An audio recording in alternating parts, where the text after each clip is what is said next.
देवासे अवतार भक्ताशी संसार दुहीचा विचार एकपणे भक्ताशी सोहळे देवाचे अंगे देवत्यांच्या संगे सुखभोगी। प्रस्तुत प्रसंगी कीर्तन रूपी सेवेकरिता निवडलेला अभंग जगद्गुरु जगतवंदनीय सर्वांच्या अंतकरणाचा अधिष्ठान असणारे माऊली तुकोबाराय यांचा 5 चरणांचा देव आणि त्याचे भक्त या दोघांच्याही प्राकट्याची आणि विशेष असणारी महती वर्णन करून सांगणारा अशा पद्धतीचा अभंग आहे। या अभंगामध्ये माऊली तुकोबाराय आपल्याला काय प्रतिपादन करून सांगतात तत्पूर्वी आपण एकदा संतांना नमन करूया।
आपण सावे जवळे जवळे हे श्री संतांच्या माता चरणावरी साष्टांग हे करी दंडवत। विश्रांती पावलो सांभाळा उत्तरी वाढले अंतरी प्रेम सुख। देवासे अवतार भक्ताशी संसार दोहीचा विचार एकपणे भक्ताशी सोहळे देवाचे अंगे देवत्यांच्या संगे सुखभोगी। प्रस्तुत प्रतिवर्षीप्रमाणे याही वर्षी संपन्न होत असणारा आपला हा अखंड हरिनाम सप्ताह, या सप्ताहातील असणारी ही 7व्या क्रमांकाची जागराची जन्माची असणारी कीर्तन रूपी सेवा ही अकारण करुण वरुणालय भक्तकाम कल्पद्रुम भगवान पांडुरंग परमात्म्याच्या अथांग करुणेनं त्याच्या दयेनं या सर्व संयोजक मंडळींच्या माध्यमातून ग्रामस्थांच्या माध्यमातून आमच्या वाटेला आलेली आहे। सेवेकरिता निवडलेला अभंग जगद्गुरु तुकोबारायांचा आहे। तुकोबाराय अभंगाच्या माध्यमातून कारण मीमांसा वर्णन करून सांगतात। देवाचा अवतार आणि भक्तांचा अवतार या दोन्ही गोष्टींचा विचार एकाच वेळेला करण्याचा भाव या अभंगात पाहायला मिळतो। देवही प्रगट होतो आणि भक्तही प्रगट होतात आणि दोघांचाही विचार करायचा। तू म्हणाल मग आज देवाच्या प्राकट्याचे दिवस आणि दोघांचं का बरं मध्ये घातलंस असं एखाद्याच्या मनात विचार येईल। माऊली महाविष्णू भगवान ज्ञानोबरायांचा 750वे त्यांनी हे प्राकट्य वर्ष आहे। आपल्या सगळ्यांचं सौभाग्य आहे आपण त्याच्यामध्ये सहभागी होत आहोत आणि म्हणून जसा श्रीकृष्ण परमात्मा त्यांनी आजच्या तिथीला प्रगट झाला तशी माऊली महाविष्णू भगवान ज्ञानोबराय सुद्धा आजच्याच तिथीला प्रगट झाले। दरवर्षी आपण गोकुळाष्टमी म्हणून त्यांनी भगवान श्रीकृष्ण परमात्म्याचं चरित्र पाहतो, तसं त्याला जोडून 4 शब्द का होईना पण आजच्या कीर्तनकारानं ज्ञानोबरायांविषयी बोललं पाहिजे, कारण ते सगळं तेवढंच महत्वाचं आहे। आणि म्हणून आज दोघांचाही विचार एकत्र करायचा हे विशेष त्यांनी असणारं वर्ष आहे। आपण सगळेजण त्याचे साक्षीदार आहोत आणि म्हणून आज थोडंसं ज्ञानोबरायांचं चिंतन करून भगवान श्रीकृष्ण परमात्म्याच्या प्राकट्यापर्यंत आपल्याला जायचं। पण अशा पद्धतीचा हा अभंग चिंतनाकरिता निवडला। या अभंगामध्ये तुकोबाराय म्हणतात देव अवतार घेऊन येतो, भक्त संसाराला आल्यासारखे दिसतात। संसार म्हणजे जन्म, देवाचे अवतार भक्ताशी संसार, संसार हा शब्द जन्म अर्थाचा घ्यायचा। मग भक्त जन्माला येतात, देव त्यांनी अवतार घेऊन येतो। अवतार आणि जन्म याच्यात काय फरक आहे?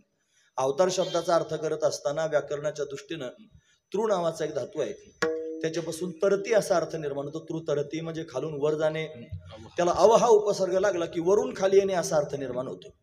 म्हणून जे श्रेष्ठ असणाऱ्या स्थितीमध्ये आहेत ते त्यांची श्रेष्ठ स्थिती सोडून त्यांनी खाली येतात, म्हणजे अवतार घेऊन येतात। प्रत्यक्ष परमात्मा त्यांनी महाराज त्याच्या सच्चिदानंद स्वरूपाला त्यांनी सोडून जो सामान्य आहे तो परमात्मा विशेष होऊन अशा पद्धतीने सगळ्यांच्या समोर प्रगट होतो, म्हणजे अवतार घेऊन येतो। तसे भक्त सुद्धा अवतारच घेऊन येत असतात, त्यांचा सुद्धा अवतारच असतो, पण बराच वेळ त्यांना अवतार म्हणलं जात नाही, त्यांना ते जन्माला आले असं त्यांनी म्हणलं जातं. इथं त्यांनी तो परमात्माच आहे, तोच त्यांनी अवतार घेऊन आलेला आहे, तोच त्यांनी भक्तांच्या रूपानं पण प्रगट झालेला आहे. पण दोघांचा पण विचार करायचा. महाराज म्हणतात देवाशी अवतार भक्ताशी संसार, दोहीचा विचार एकाच वेळेला एकपणानं दोघांचा विचार करायचा. का बरं हे अशा पद्धतीने प्रगट होत असतील? म्हणले भक्ताशी सोहळे देवाचे अंगे. त्या भक्ताच्या जीवनामध्ये फार मोठे मोठे सोहळे होतात आणि त्याचे सोहळे जर कोण करत असेल तर तो परमात्मा स्वतः त्याचे सोहळे करतो. का बरं सोहळे करतो? त्यांच्या माध्यमातून स्वतः सुख भोगण्याकरिता करतो. पण देव त्यांच्या संगे सुख भोगी, देव स्वतःच त्यांच्या संगी त्यांनी सुख भोगत असतो. ते सुख त्यांनी भोगायचे म्हणून तर देवानं आणि त्या भक्तांना रूप दिला, आकार दिला आणि त्यांनी विशेष रूपानं प्रगट केलं. आणि भक्त सुद्धा काही कमी नाहीत महाराज. देवानं आपल्याला नावारूपाला आणलेलं आहे, देवानं आपल्याला जन्माला घातलेला आहे, त्यानं इथं अशा पद्धतीने आपल्याला प्रगट केलेलं आहे. मग आपण सुद्धा त्याचे उपकार मानले पाहिजेत आणि अखंड त्याचं चिंतन केलं पाहिजे. मग भक्ती त्याचा पार वाखाणीला, पण भक्त सुद्धा त्याचा पार अशा पद्धतीनं वाखाणणी करतात. त्याची महिमा त्याचा त्यांनी महाराज विशेष असणारा भाव जगाच्या समोर प्रगट करून सांगतात. हे भक्तांचंही काम आहे. भक्त त्याचे गुणानुवाद गातात आणि भगवान त्यांचा महिमा वाढवत राहतो. हा त्यातला दिव्य भाव आहे. म्हणून त्यांनी एकाच अंगातून दोघे जण प्रगट झालेले आहेत. एक सच्चिदानंद घन असणारं ब्रह्म आहे, तेच ब्रह्म त्यांनी महाराज देव रूपानं प्रगट आहे, तेच ब्रह्म संत रूपानं भक्तांच्या रूपानं प्रगट आहे. देवते संत निमित्त त्या प्रतिमा, मी तो सांगत असे भावे असो ठावे सकळा तुकोबराय. म्हणतात देव आणि संत एकच आहेत. म्हणजे एकाच अंगातून दोघे त्यांनी निर्माण झालेले आहेत. एका अंगी दोघे झाले ही निर्माण. देव भक्त पण स्वामी सेवा. फक्त नाटक चालू आहे सर्वांच्या समोर. तो देव झाला आणि तोच त्यांनी भक्त झाला. देव होऊन उंच आसनावर पण तोच बसला आणि भक्त होऊन सेवा करण्याकरिता सुद्धा तोच प्रवृत्त झाला. म्हणून त्यांनी महाराज तोच ही सगळी लीला आपल्या स्वतः बरोबरच करतोय, असा त्यातला दिव्य असणारा भाव आहे. म्हणून त्यांनी दोघांमध्ये कोणत्याही प्रकारचा भिन्न भाव नाही. तुका म्हणे येथे नाही भिन्न भाव. देव आणि भक्तामध्ये कोणत्या प्रकारचा भिन्न भाव नाही. भक्त तोची देव, देव भक्त. म्हणून भक्तच देव झालेला आहे, देवच त्यांनी भक्त झालेला आहे. दोघे एकच आहेत. म्हणून श्रीकृष्ण रूपानं जरी प्रगट झाला तरी तो परमात्माच आहे, ज्ञानोबरांच्या रूपानं प्रगट झालं तरी तो परमात्माच आहे. मग कशाकरिता त्यांनी अशी रूप धारण केली असतील? फक्त खेळण्याकरिता, फक्त दिव्य आनंद स्वतःला घेण्याकरिता. ही त्यांनी भगवंताची दिव्य स्थिती आहे आणि तो दिव्य त्याचा खेळ आहे. तो खेळ जगद्गुरु तुकोबाराय आपल्या समोर वर्णन करून सांगतात. म्हणून त्यांच्याकडे पाहत असताना खेळ या दृष्टीनंच पाहत जावं, त्यांच्याकडे पाहत असताना लीला या दृष्टीने पाहत जावं. ती त्यांची लीला आहे महाराज. कारण त्यांनी देव पण असा आहे, तो समर्थ आहे, तो कशात गुंतून पडत नाही. सगळी कर्म त्यांनी करत असला तरी सुद्धा त्यांनी तो कशात, त्यानं अनेकांचा निपात केला महाराज. भगवंतानं चक्रगदा हातात घेऊन दुष्टांचा संहार केला, पण त्याला काही पाप पुण्य लागला असं म्हणायचं काम नाही. तो त्याच्यातून मुक्त आहे. आणि संत महापुरुष सुद्धा त्यांनी प्रगट होतात सगळ्या जगाच्या समोर. त्यांनी आपली चर्या अशा पद्धतीने करतात, पण ते सुद्धा त्यांनी महाराज पाप पुण्याच्या त्या याच्यामध्ये अडकून पडत नाहीत. कारण त्यांना स्वरूपाचा बोध प्राप्त झालेला असतो आणि त्या स्वरूपाच्या बोधानं ब्रह्मरूप झालेले असतात. श्रुती वर्णन करून सांगते ब्रह्मविद ब्रह्मैव भवती. ब्रह्मविद म्हणजे ब्रह्मस्वरूपाला जाणणारा हा ब्रह्मरूपच झालेला असतो. मग ब्रह्मरूपाची कर्मे ब्रह्मरूप, म्हणून त्याची सगळीच कर्म त्यांनी ब्रह्मरूप झालेले असतात.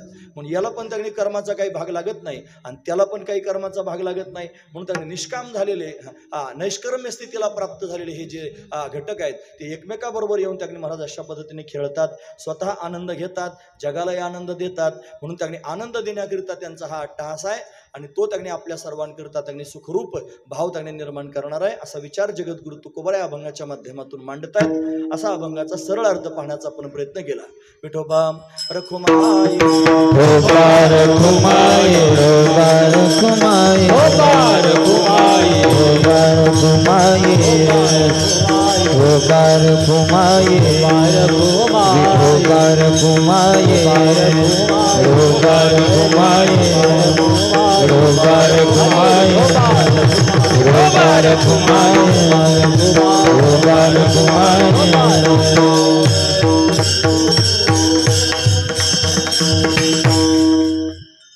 देवासी अवतार भक्ताशी संसार दोहीचा विचार एकपणे.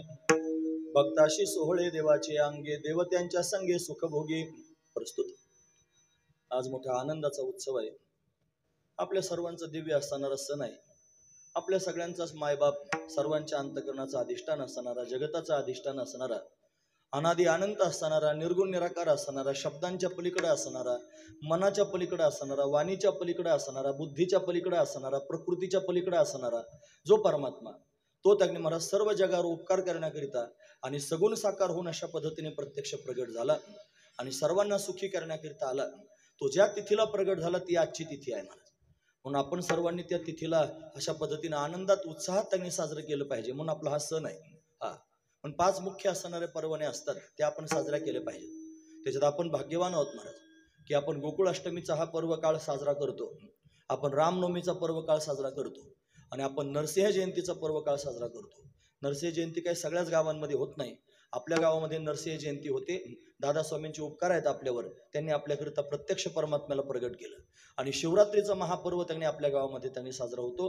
पंचमहापर्वण्यांपैकी 4 पर्वणे आपल्या गावामध्ये उत्साहात साजऱ्या होतात. फक्त वामन जयंती त्यांनी साजरी होत नाही, ती पण नरसिंह जयंतीच्या काळातच मागे पुढे त्यांनी विजया द्वादशी त्यांनी येत असते. म्हणून अशा पद्धतीनं ही महापर्वणी आहे. आजच्या दिवसाचा जर उपवास अशा पद्धतीने एकनिष्ठतेनं अंतकरणापासून धरला तर 24 एकादशी केल्याचं पुण्य लागतं महाराज. म्हणजे फक्त रताळेच खायचे, बटाटे खायचे, खिचडी आणायची, वेपर्स आणायचे, मग 24 एकादशा धरायच्या. आता 24 एकादशा धरायच्या म्हणल्यावर 24 पदार्थ तर नक्की खाल्ले पाहिजेत, आहे का नाही? असं त्याचा अर्थ लावायचा नाही. म्हणजे एकनिष्ठतेनं अंतकरणापासून भगवंताचं स्मरण करत जर त्यांनी महाराज ही गोकुळ अष्टमी आपण धरले तर 24 एकादशांचं पुण्य आपल्याला त्यांनी प्राप्त होऊ शकतं. एवढं सामर्थ्य आजच्या पर्वणीमध्ये आहे. आणि आपण सर्वजण निश्चितच हे व्रत धारण करून त्यांनी भगवंताचं चिंतन करत आहोत याची मला शाश्वती आहे. आता ही झोपायची वेळ आहे. कीर्तनाचा टाईम आपला 8 ते 10 असतो. मग तो टाईम ओलांडून आता त्यांनी पाऊण तास वर झालेला आहे की नाही? म्हणजे आता त्यांनी हे मोठं कसरतीचं कीर्तन असतं महाराज. म्हणजे 10 ते 12 कीर्तन करायचं म्हणजे त्या कीर्तनकाराची कसरत असते, त्याला लोक जागे ठेवायचे असतात. खरं तर ही जबाबदारी माझ्यावर नव्हती, ही जबाबदारी त्यांनी बाबांवर होती.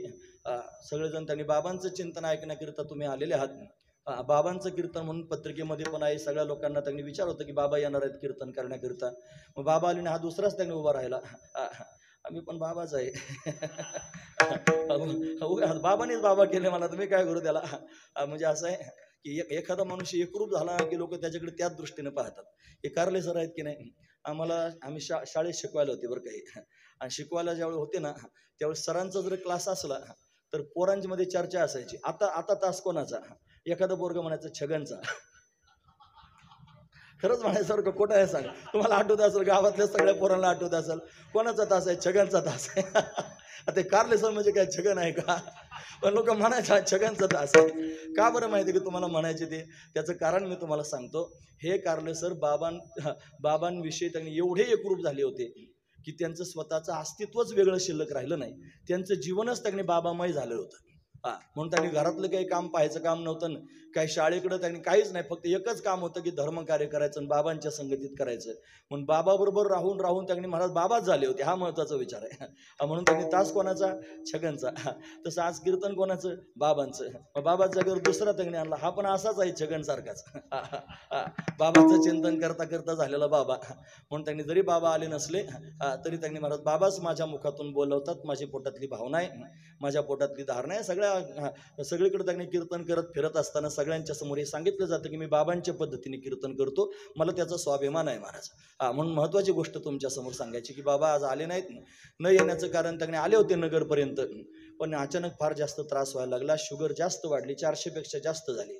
आणि जावऱ्या हॉस्पिटलला त्यांनी अक्षयदीप नावाचं हॉस्पिटल आहे तिथं त्यांनी नेल्यानंतर त्यांनी एक हात असा उचलतच नव्हता. खांद्यामध्ये जास्त वेदना होत होत्या, कानाजवळ पण जास्त वेदना होत होत्या. जास्त शुगर वाढल्यानंतर असं त्यांनी होत असतं.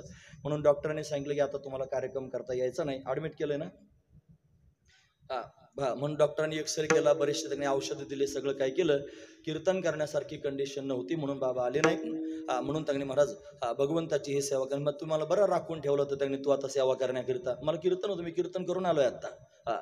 7:30 ते 9:30 त्यांनी निमगावला कीर्तन करून मी आलोय आता. म्हणून त्यांनी महाराज हे बाबांचं कीर्तन ऐकण्याचा योग त्यांनी मिळाला असता. बाबा इथं बसून कीर्तन करणार होते, असू द्या, जास्त परिहार देण्यामध्ये वेळ त्यांनी संपून जाईल.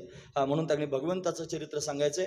तुम्हाला परिहार देणं गरजेचं होतं म्हणून मी 5 मिनिटाचा 2 मिनिटाचा हा परिहार आपल्या समोर अशा पद्धतीने दिला. म्हणून बाबांची प्रकृती लवकरात लवकर बरी व्हावी, बाबांना आरोग्य प्राप्त व्हावं असं पण श्यामसुंदराच्या समोर विनंती केली पाहिजे. हा महत्वाचा विचार आहे. दवाखाना म्हणलं की बऱ्याच गोष्टी असतात महाराज, त्याला खर्च असतो फार मोठा. आता आपण जर बाबांच्या नावाने परमार्थ करतो आहोत, बरेच बाबांचे माळकरी आहेत आणि इथं त्यांनी महाराज आपल्या गावामध्ये फार परमार्थाचं बीजारोपण बाबांनी केलं. सगळ्याच लोकांना परमार्थाला लावलं. म्हणून आपलं पण काही बाबांविषयी कर्तव्य आहे महाराज. नंतर मला बोलायला वेळ मिळेल का नाही मला सांगता यायचं नाही. म्हणून त्यांनी महाराज दवाखाना हा शब्द समोर आला की त्याच्यामध्ये आर्थिक बाब सुद्धा त्यांनी चालत येत असते. म्हणून त्यांनी जरा बाबांचे म्हणून घेणारे जे सगळे मंडळी आहेत त्यांनी जरा मनामध्ये विचार करा आणि थोडे सजग व्हा आणि सजग होऊन आपलं कर्तव्य समजून त्यांनी महाराज दवाखान्याचा काहीतरी खर्च आपल्या कोवतीनुसार तुम्ही उचला.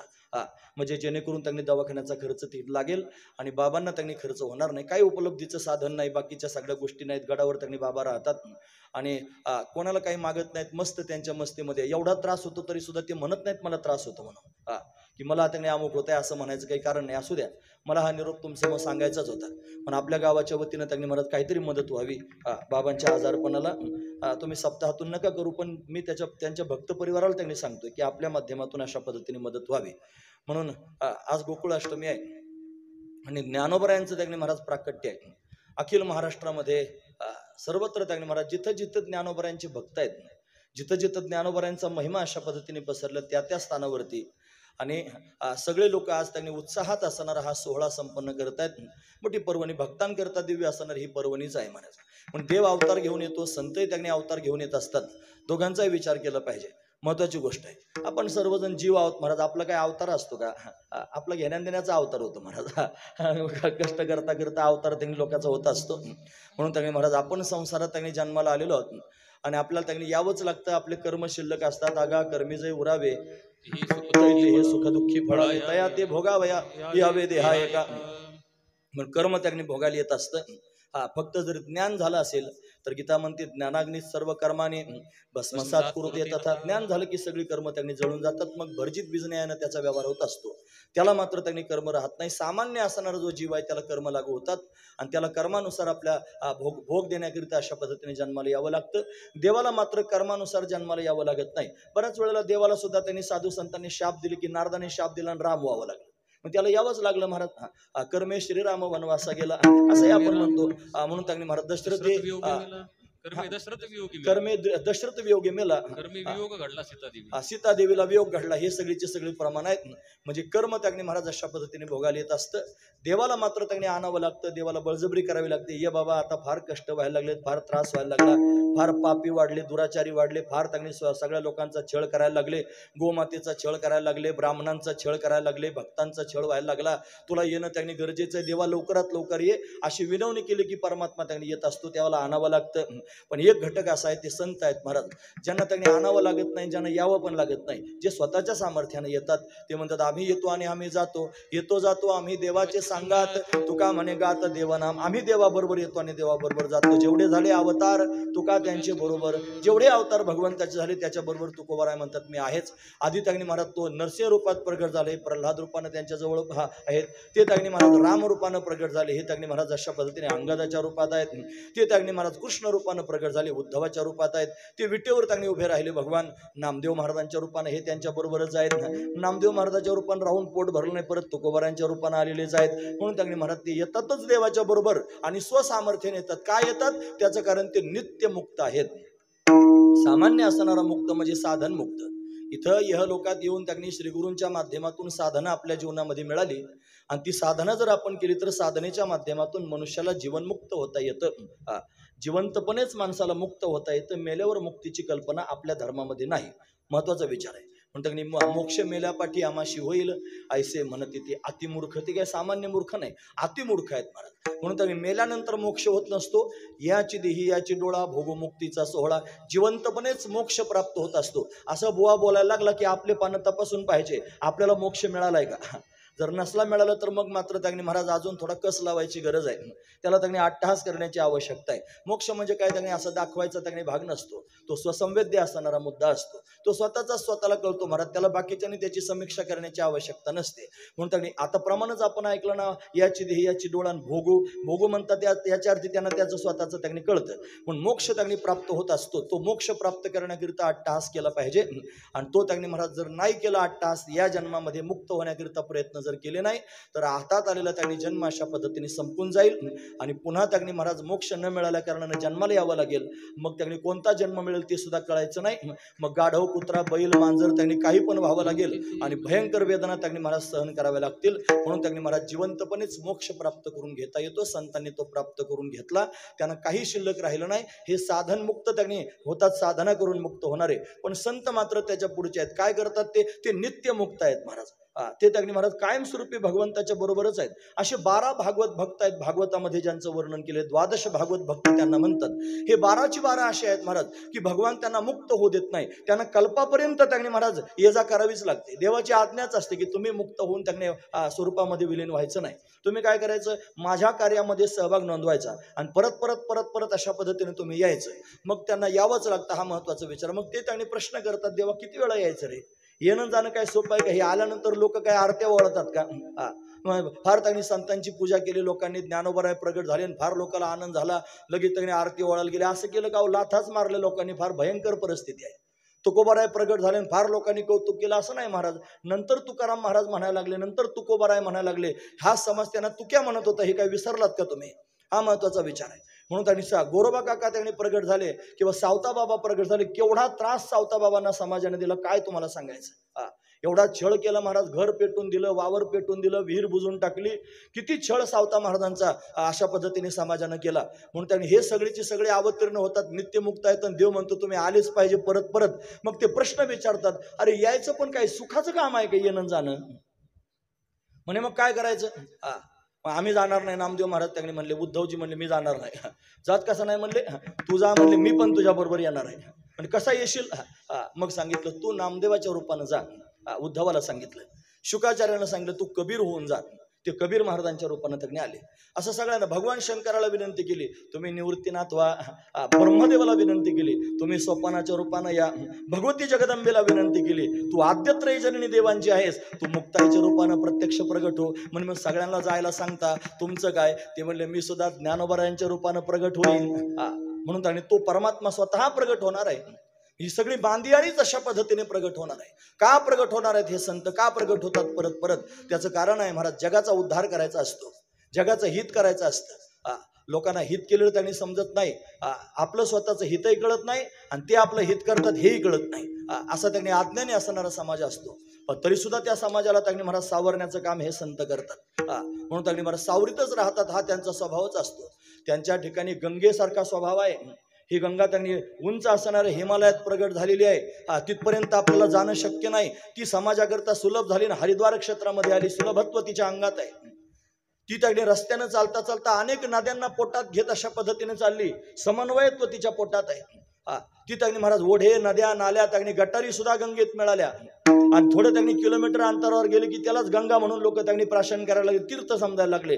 अरे गटारीची सुद्धा गंगा करण्याचं सामर्थ्य ज्याच्यात आहे ते त्यांनी तीर्थराज आहे महाराज. ही गंगा तीर्थराज आहे. म्हणून समन्वय हा तिच्या अंगात आहे. आणि सगळ्यात महत्वाचा मुद्दा, सगळ्यांचं कल्याण करत करत पोखित तिरीचे पादक आणि समुद्राशी जाय आप गंगेचे जैसे. पीडित पाप ताप पोखित तिरीचे पादप, समुद्राशी जाय आप गंगेचे जैसे. आणि समर्पित होते समुद्राच्या समोर जाऊन, स्वतःचं अस्तित्व समुद्रामध्ये विलीन करून टाकते. हा त्याने महाराज गंगेचा स्वभाव आहे. तसाच संतांचा स्वभाव आहे महाराज. ते त्यांची उच्च स्थिती सोडून खाली येतात म्हणजे सुलभ होतात. बरं, सगळ्या लोकांना पोटात घेऊन अशा पद्धतीने चालतात म्हणजे त्यांनी समन्वय करतात आणि पुन्हा त्यांनी भगवंतामध्ये विलीन होतात. फुगीरपणा त्यांनी करत नाहीत. अभिमान त्यांच्याकडे त्यांनी होत नाही. कधी तुम्ही मला सांगा, ज्ञानोबरायांचं चरित्र तुम्ही ऐकलं आणि त्या चरित्रात कधी एखादा भाग असा ऐकला का ज्ञानोबरायांनी रेडा बोलावल्यानंतर ज्ञानोबरा म्हणले आपण बोलावला, असं कधी म्हणले का? कधी ऐकलं का तुम्ही? ज्ञानोबरांनी भिंत चालवल्यावर त्यांनी पाठाशी बडवून घेतली, वा मी त्यांनी भिंत चालवली. स्वतःला कधी शाबासकी दिली ज्ञानोबरांनी पाहिलं का? अजिबात नाही. कोणत्या प्रकारचा अभिमान नाही, कोणत्या प्रकारचा मोठेपणा नाही, तरी सुद्धा लीनताच आहे महाराज. फार महत्वाचा विचार आहे. अशा स्थितीमध्ये असणारे हे संत त्यांनी प्रगट होतात आणि प्रगट होऊन जगताचं कल्याणच अशा पद्धतीने करतात. म्हणून ते संत त्यांनी प्रगट होत असतात. ज्ञानोबराय त्यांनी प्रगट होणार आहेत. कशाकरिता प्रगट झाले ज्ञानोबराय? कारण मीमांसा मला सांगायची, मला कृष्ण जन्मच सांगायचं. मी आता ताळमेळ त्यांनी जोडून तुमच्या समोर ते मांडणार आहे. आता अभंगावर मी बोलेलच असा विचार तुमच्या मनातून काढून टाका. कारण जास्त त्यांनी अभंग 5 चरणाचा आहे आणि माझ्याकडे 1 तास आणि त्यांनी 10 मिनिटं आहेत. त्याच्या मला ज्ञानोबरायांचं थोडं चरित्र सांगायचं. का सांगायचं? अरे डंका वाजतोय सगळ्या जगात. तुम्हाला माहिती आहे की नाही मला माहित नाही. पण सगळ्या संप्रदायामध्ये त्यांनी जल्लोष आता सध्या चालू आहे. सगळीकडे त्यांनी आनंदाचा उत्सव, ज्ञानोबरायांचा त्यांनी हे पर्वकाळ आहे महाराज, हे वर्ष त्यांनी महाराज फार उत्साहाचं आनंदाचं असणारं वर्ष आहे, ज्ञानोबरायांच्या स्वागताचं वर्ष आहे, आपण साक्षीदार आहोत महाराज त्याचे, हा महत्वाचा विचार आहे. म्हणून त्यांनी 750 वर्ष त्यांनी ज्ञानोबरायांच्या प्राकट्याला झाले, म्हणून तो सोहळा त्यांनी संपन्न करायचा आहे. आपलं गाव त्याच्यामध्ये सहभागी व्हावं म्हणून थोडे ज्ञानोबरांविषयी 4 शब्द आपल्या कानावर पडले पाहिजेत, या उद्देशाने मी आपल्या समोर ज्ञानोबरांविषयी बोलतोय. लक्षपूर्वक ऐका. का बरं प्रगट झाले ज्ञानोबराय? अरे जगाचा उद्धार करण्याकरिता परमात्म्याने त्यांनी ही रचना केली की नाही, ही त्यांनी महाराज संपूर्ण रचना ब्रह्मदेवाला करायला सांगितली. त्याला काही समजतच नव्हतं ब्रह्मदेवाला, त्याला ज्ञान सांगितलं. ज्ञानम परमगुह्यमे यद विज्ञान समन्वितम सरहस्यम तदंगंच गृहानगदितम मया. असं लांबलंच काय महाराज, यावानहम यथा भावो यद्रूप गुणकर्मना तथैव तत्व विज्ञानमस्तु ते मद अनुग्रहात. अनुग्रह केला ब्रह्मदेवाला आणि भगवंताच्या अनुग्रहानं ब्रह्मदेव सुज्ञ झाला, त्यानं चराचर सृष्टी निर्माण केली. पण ही सृष्टी निर्माण ज्या वेळेला झाली तेव्हा भगवंताच्या मनात विचार आला की याला काहीतरी नियमावली पण असली पाहिजे ना, डिसिप्लिन, काहीतरी शिस्त असली पाहिजे ना. मग काय शिस्त लावायची? म्हणून भगवंताच्या मनात विचार आलेला आहे. 2 हात असे डोक्याच्या मागे लावलेले आहेत, शेषशय्येवर पहुडलेला आहे आणि विचार मनात योग निद्रेमध्ये आहे. आणि त्या स्थितीमध्ये असताना जगाला नियमावली घालून देण्याकरिता भगवंताच्या श्वासातून प्रत्यक्ष वेद प्रगट झाला. वेद हा अपौरुषीय आहे. शास्त्र जर पाहाल तर तुम्हाला कळेल. त्याच्यामध्ये प्रस्थानत्रयी पाहिले जाते आणि या प्रस्थानत्रयीमध्ये त्यांनी दशोपनिषदे, श्रीमद भगवद्गीता आणि ब्रह्मसूत्रांचा उल्लेख मिळतो. त्याच्यामध्ये ब्रह्मसूत्र कसे आहेत म्हणजे ते अपौरुषीय आहेत. आता मला हे किचकट सांगायचं नाही, झोपायचा टाइम झालेला आहे आणि याच्यात जर मी किचकट सांगेन तर त्यांनी तुम्ही माझ्यासमोर यशेवर दरोडा घालताना म्हणून त्यांनी डुकल्या खाताना त्यांनी मला ते सांगायचं नाही. मला एवढंच सांगायचं, वेद अपौरुषीय आहे, भगवंतानं तो प्रगट केलेला वेद एकच आहे. व्यासदेवाने त्याचे 4 भाग केले, त्याच्यात 3 कांड आहेत, कर्मकांड, उपासनाकांड, ज्ञानकांड. त्याची विभागणी अशा पद्धतीने केली आणि ज्ञानपर असणारा भाग म्हणजे उपनिषद सगळ्यांच्या समोर अशा पद्धतीने प्रगट केले. तोच ज्ञानपर असणारा भाग वेदामध्ये जो आहे तो त्यांनी सगळ्या जगाला नियमावली म्हणून त्यांनी महाराज आपल्या समोर ठेवलेला आहे. आपला जो धर्म आहे ना, आपल्या धर्माचं नाव आहे. लोकांना विचारलं काय तुमच्या धर्माचं नाव, लोक म्हणतात हिंदू धर्म, भागवत धर्म, असं त्यांनी महाराज धर्माची नावं सांगतात. आपल्या धर्माचं नाव निवड हिंदू धर्म भागवत धर्म नाही, आपल्या धर्माचं खरं नाव आहे सनातन वैदिक धर्म. काय म्हणाय सगळ्यांनी, सगळे म्हणा सनातन वैदिक, म्हणजे झोपायचे नाही ते निमतान तरी असं म्हणता म्हणता जागी तरी राहतात. सनातन आपल्या धर्माचं नाव आहे सनातन वैदिक धर्म. आपल्याला माहित असलं पाहिजे, आपल्या धर्माविषयीचं हे ज्ञान आपल्याला पक्का असलं पाहिजे. नाही तो उगा माळा घालून गंध लावून परमार्थ होत नसतो.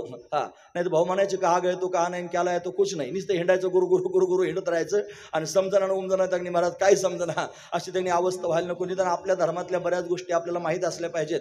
म्हणून हा वैदिक धर्म आहे, हा सनातन धर्म आहे. आपण सर्वजण सनातनी आहोत हे लक्षात ठेवा आणि आपल्याला त्याचा स्वाभिमान असला पाहिजे, आपण सनातनी आहोत. हेच कीर्तनात त्यांनी सांगितलं पाहिजे लोकांच्या समोर. याची आवश्यकता आहे महाराज, सांगण्याची गरज आहे. म्हणून त्यांनी महाराज बाकीच्या सगळ्या गोष्टी त्यांनी उचापती करीत बसण्यापेक्षा धर्माचं कार्य केलं पाहिजे, धर्ममय जीवन अशा पद्धतीने जगलं पाहिजे. असो कीर्तनकारानं कीर्तनात त्यांनी बोलत असताना कंबर बांधून धर्म सांगणं हा त्याचा धर्म आहे आणि त्यानं तो सांगितलं पाहिजे. असू द्या. म्हणून सनातन वैदिक धर्मामध्ये प्रमुख असणारा ग्रंथ जर कोणता असेल तर वेद आहे. वेद हा संस्कृतात आहे, फार कठीण आहे, सामान्य माणसाला न कळण्यासारखा आहे. मग काय केलं पाहिजे? म्हणून भगवंताला चिंता पडली की सामान्य लोकांना वेद कळत नाही, उपनिषद कळत नाही. मग भगवान शंकर स्वतः त्यांनी प्रगट झाले आणि भगवान शंकरानं त्यांनी महाराज अशा पद्धतीने त्या उपनिषदांवर, वेदावर त्यांनी अशा पद्धतीने भाष्य केलं. शंकराचार्यांच्या रूपाने त्यांनी ते प्रगट झाले. मग उपनिषदांवर भाष्य केलं, भगवद्गीतेवर भाष्य केलं, ब्रह्मसूत्रावर भाष्य केलं, अनेक प्रकरण ग्रंथांची रचना केली, जगदोद्धाराचं कार्य अशा पद्धतीने केलं. पण ते संस्कृत भाषेतच होतं. आपली भाषा कोणती आहे? मराठी. आपल्याला मराठी तरी नीटनेटकी बोलता येते का? खरं सांगा, आपल्याला आपल्या भाषेचं खरोखर ज्ञान आहे का? इथं सोंबे सर जर कुठे आले नसतील कदाचित, ते त्यांना त्या व्याकरणाचं ज्ञान आहे महाराज, तंतोतंत. महत्वाची गोष्ट सांगतो, आपल्याला आपली भाषा फक्त बोलता येते पण आपल्या भाषेतलं व्याकरण आपल्याला कळत नाही महाराज, महत्वाची गोष्ट आहे. मग मराठी भाषा जर कळत नाही, मराठी भाषेतलं व्याकरण कळत नाही, त्या माणसाला संस्कृत कधी कळेल? म्हणून संस्कृत जर कळत नाही मग त्यानं काय करायचं? मग त्यानं धर्मामध्ये त्यांनी महाराज मुक्त होण्याचा विचार करायचा नाही, त्यानं धर्माच्या माध्यमातून प्रवास करायचा नाही, केला पाहिजे. मग काय करावं? मग ते भाष्य केलं ते सुद्धा संस्कृतातच केलं. मग आता काय करायचं? म्हणून भगवंताला त्यांनी महाराज चिंता पडली. मग आता त्याच भगवंतानं तोच वेदातला भाग, तो वेदातला सार भाग त्यांनी लोकांच्या समोर त्यांनी प्रगट करण्याकरिता श्रीमद भगवद्गीता सांगितली. म्हणजे अर्थातच शंकराचार्यांनी भाष्यानंतर केलं, पण मला भाष्य सांगायचं तुम्ही शंकराचार्य सांगितले. म्हणून त्यांनी भगवंतानं वेद लोकांच्या समोर प्रगट करण्याकरिता गीता प्रगट केली आणि वेदातलं सगळं सार त्यांनी अशा पद्धतीने भगवद्गीतेमध्ये आणलं. पण भगवद्गीता सुद्धा संस्कृतातलीच आहे. सहज वाच म्हणलं पारायणाला बसतात लोक. खरं सांगायचं तुम्ही ऐकतात ना सगळेजण, पारायणाला बसता की नाही? ज्ञानेश्वरीच्या बसता. त्याच्यामध्ये ओव्या वाचता येतात की नाही? श्लोक आल्यावर काय करता?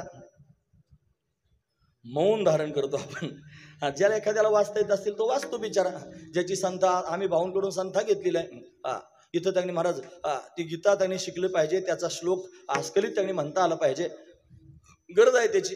म्हणून ज्याला श्लोक म्हणता येत नाही तो गप्प बसून राहतो. म्हणजे गीता सामान्य लोकांना कळत नाही.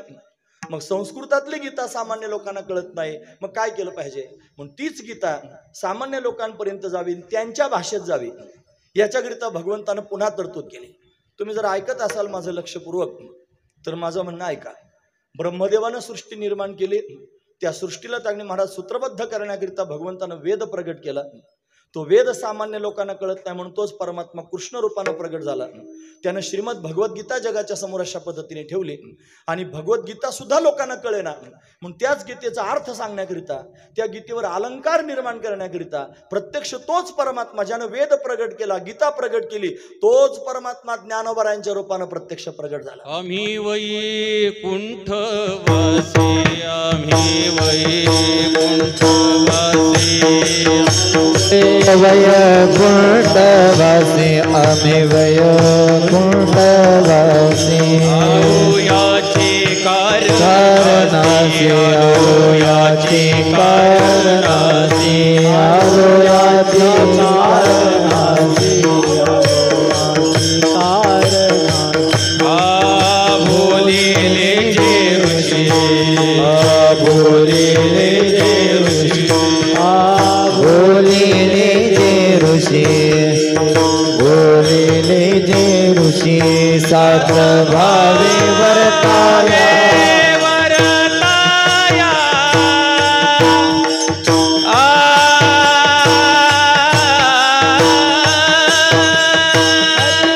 सात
भावे वर्ताया,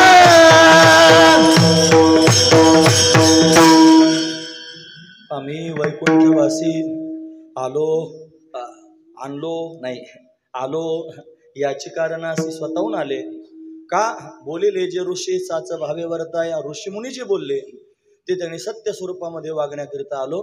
झाडू संतांचे मार्ग आडराणी भरले जग उच्चिष्टाचा भाग शेष उरला तो सेव अर्थ लोपली पुराणे नाश केला शब्द ज्ञाने विषय लोभी मने साधने ही बुडविली. म्हणून त्यांनी आम्ही आलो कशाकरिता आलो तर त्यांनी खऱ्या अर्थानं आणि धर्मतत्व जगाच्या समोर मांडण्याकरिता आलो. ज्ञानोबरायांचं प्राकट्य झालं. का झालं असेल त्याचं कारण एवढंच आहे, संस्कृतामध्ये असणारी गीता जी सामान्य माणसांना कळत नाही, सामान्य लोकांना कळत नाही, ती त्यांनी महाराज आपल्या सगळ्यांना कळून देण्याकरिता ज्ञानोबरायांचं प्राकट्य झालं. लोकांच्या ब्रह्मानंद लहरी प्रगट केले, ब्रह्मानंद लहरी प्रगट केले, ब्रह्मानंद लहरी प्रगट केले, ब्रह्मानंद लहरी प्रगट केले. गीतालंकार नाम ज्ञानेश्वरे, गीतालंकार नाम ज्ञानेश्वरे, गीतालंकार नाम ज्ञानेश्वरी, गीतालंकार नाम ज्ञानेश्वरी. ब्रह्मानंद लहरी प्रगट केले, ब्रह्मानंद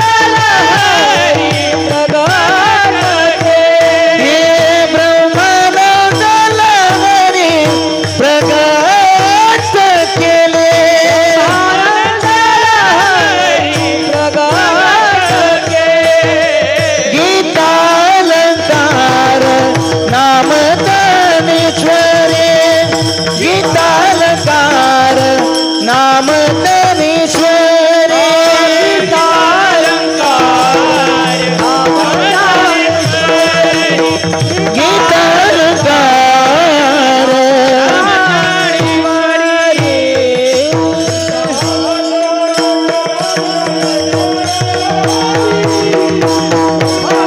लहरी प्रगट केले, ब्रह्मानंद लहरी प्रगट केले, ब्रह्मानंद लहरी प्रगट केले.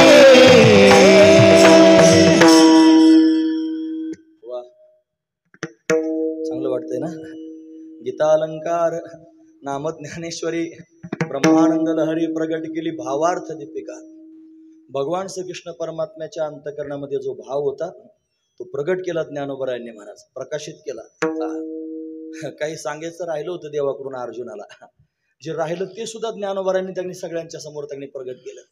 म्हणजे दिव्य असणारा भाव प्रगट केला. भावार्थ दीपिका प्रगट झाली. बऱ्याच लोकांच्या मनामध्ये संभ्रम असतात महाराज. एका गावात गेल्यानंतर मला कोणी प्रश्न विचारला, गावाचं नाव कशाला सांगू, चांगलं क्षेत्र होतं, क्षेत्रात प्रश्न विचारला. ते म्हणले महाराज काय प्रश्न आहेत. म्हणलं काय प्रश्न आहे. म्हणले ज्ञानेश्वरी आणि गीता एक का दोन. खरं सांगतो कशाला सांगायला लागलो माहिती आहे का, बसलेल्या लोकांच्या मनात सुद्धा बरेच प्रश्न असतात आणि हे सगळ्याच लोकांना कळतं असं नाही. ज्ञानेश्वरी आणि गीता एक का दोन. अरे ते गीताच आहे, फक्त गीतेवर ज्ञानोबरायांनी भाष्य केलं. भाष्य केलं म्हणजे अलंकार चढवला, त्याच्यावरती त्या ओव्यात आणि मराठी केल्या. माझा मराठाची बोल कौतुके. मराठी भाषेमध्ये अशा पद्धतीनं अमृतासारखे त्यांनी शब्द त्याच्यामध्ये गुंफले आणि सगळ्या जगाला त्यांनी मला पर्वणी प्राप्त करून दिली. पण हे ज्ञानोबरायांनी केलेलं दिव्य असणारं कार्य आहे. म्हणून गीताच आहे, फक्त गीतेवर ज्ञानोबरायांनी अर्थ लिहिला आणि तो आपल्या सगळ्यांकरता त्यांनी आपल्या भाषेमध्ये प्रगट करून दिला. हा त्यातला भाव आहे. दुसरा प्रश्न विचारला. ते म्हणले महाराज हे ज्ञानेश्वर महाराजांचे आईवडील विठ्ठलपंत आणि रुक्मिणी म्हणतात ना, ते विठ्ठल रुक्माईच आहेत का, विठ्ठलपंत रुक्मिणी अजून वेगळे कोणी आहेत, असा प्रश्न खरंच प्रश्न विचारला. तुम्ही साक्षीदार आहेत. असा प्रश्न विचारला महाराज. म्हणजे लोकांना अजून विठ्ठलपंत रुक्माई आणि विठोबा रुक्माई हे एक आहेत का दोन हे सुद्धा माहित नाही महाराज. अशी बऱ्याच लोकांची गफलत असते. बऱ्याच लोकांना वाटतं ज्ञानेश्वर महाराजांचे आई वडील म्हणजे विठ्ठल रुक्माई आहेत. जे विटेवर उभे असणारे विठ्ठल रुक्माई ते म्हणजे ज्ञानेश्वर महाराजांचे आई वडील, असंच सगळ्या लोकांच्या मनात आहे. तसा त्याचा अर्थ नाही. विठ्ठलपंत काही सामान्य नाहीत. आपेगावामध्ये आणि कुलकर्णी पद जावळे आडनाव आहे त्यांचं. आपेगाव त्यांचं मूळ गाव आहे आणि त्या आपेगावामध्ये त्यांनी महाराज कुलकर्णी पदाचं काम करत होते म्हणून कुलकर्णी आडनाव पडलं. त्यांची त्रिंबक पंथापासून त्यांनी महाराज वंशावळ सांगितली जाते. मला एवढी सांगायची नाही, अर्धा तास ज्ञानोबरायन बोलायचं आणि अर्धा तास श्यामसुंदरावर बोलायचं. म्हणून त्यांनी महाराज ज्ञानोबरायांविषयी मी बोलतो. मी ठरवूनच आलोय माझ्या मनात की अर्ध कीर्तन ज्ञानोबरायांविषयी करीन, अर्ध कीर्तन श्यामसुंदराविषयी त्यांनी बोलन. म्हणून त्यांनी ज्ञानोबरायांविषयी ऐका. म्हणून त्यांनी महाराज गोविंद पंत राहत होते, त्यांच्या पत्नीचं होतं मीराबाई. मीराबाई नाही, मीराबाई, अशा त्यांनी मीराबाई होत्या. तिथं त्यांनी राहत होते. बराच कालावधी झाला, संतती प्राप्त झाली नाही. म्हणून त्यांनी गायत्रीची पुरस्चरण केली महाराज, गोदावरीच्या पात्रात उभं राहून, पाण्यात उभं राहून. मग कुठं जाऊन त्यांनी महाराज कृपा झाली, गहिनीनाथ महाराज त्यांनी भेटले, प्रसाद प्राप्त झाला. आणि मग त्यांनी महाराज पुत्ररत्नाची प्राप्ती. आषाढ शुद्ध एकादशीला मुलगा झाला. आषाढ शुद्ध एकादशीला मुलाचं नाव ठेवलं वेदमातू. मुलाचं नाव काय ठेवलं? वेदमातू. पण आषाढी एकादशीला झालं म्हणून टोपण नाव ठेवलं विठ्ठल. हे टोपण नाव आहे, विठ्ठल हे टोपण नाव आहे महाराज. आणि मग त्यांनी विठ्ठल, तेच विठ्ठल पंत आहेत. ते त्यांनी मोठे झाले. मामाच्या घरी शिकायला गेले पैठणला. पैठणपासून आपेगाव जवळ आहे. कृष्णाजी पंत देवकुळे त्यांच्याकडे त्यांनी शिकण्याकरिता गेले. गेल्यानंतर त्यांनी महाराज अशा पद्धतीने शास्त्र शिकले. शास्त्र शिकून त्यांनी महाराज अतिशय तेजस्वी ओजस्वी असणारा मुलगा घरी आला. आणि आल्यानंतर त्यांनी महाराज आई वडिलांना वाटला शिकून आलेले आता सगळा भार याच्या खांद्यावर घालावं. म्हातारपणाला मुलगा झाला. पण मुलगा वेगळंच बोलायला लागला. म्हणे काय? ते म्हणे मला तीर्थयात्रा करायला जायचं. आता काय करावं? अरे बाबा, तीर्थयात्रा करण्याचं वय आमचं आहे आणि तू तीर्थयात्रेला जायचं म्हणतो. पण मग ते तयार झाले. ते म्हणले ठीक आहे. तरुण मुलगा घरातला परमार्थ करायचं म्हणतो, याचं कौतुक वाटलं पाहिजे घरातल्या लोकांना. नाहीतर त्यांनी महाराज तरुणपणात परमार्थ करायला लागले की दसकटे त्याला उपदेश करतात. हे काय वय आहे का देवधर्म करायचं? म्हातारपणाला केलं पाहिजे. दात पडल्यावर तुला त्यांनी खाता येत नाही, पिता येत नाही, मग अशा अवस्थेने देवधर्म करायचा असे त्यांनी महाराज लोक उपदेश करतात. अरे तरुणपण हे पोरं त्यांनी उड्या मारतात, चांगलं वाटतंय ना. म्हातारपणाला उड्या मारता येतात का खरं तुम्ही सांगा?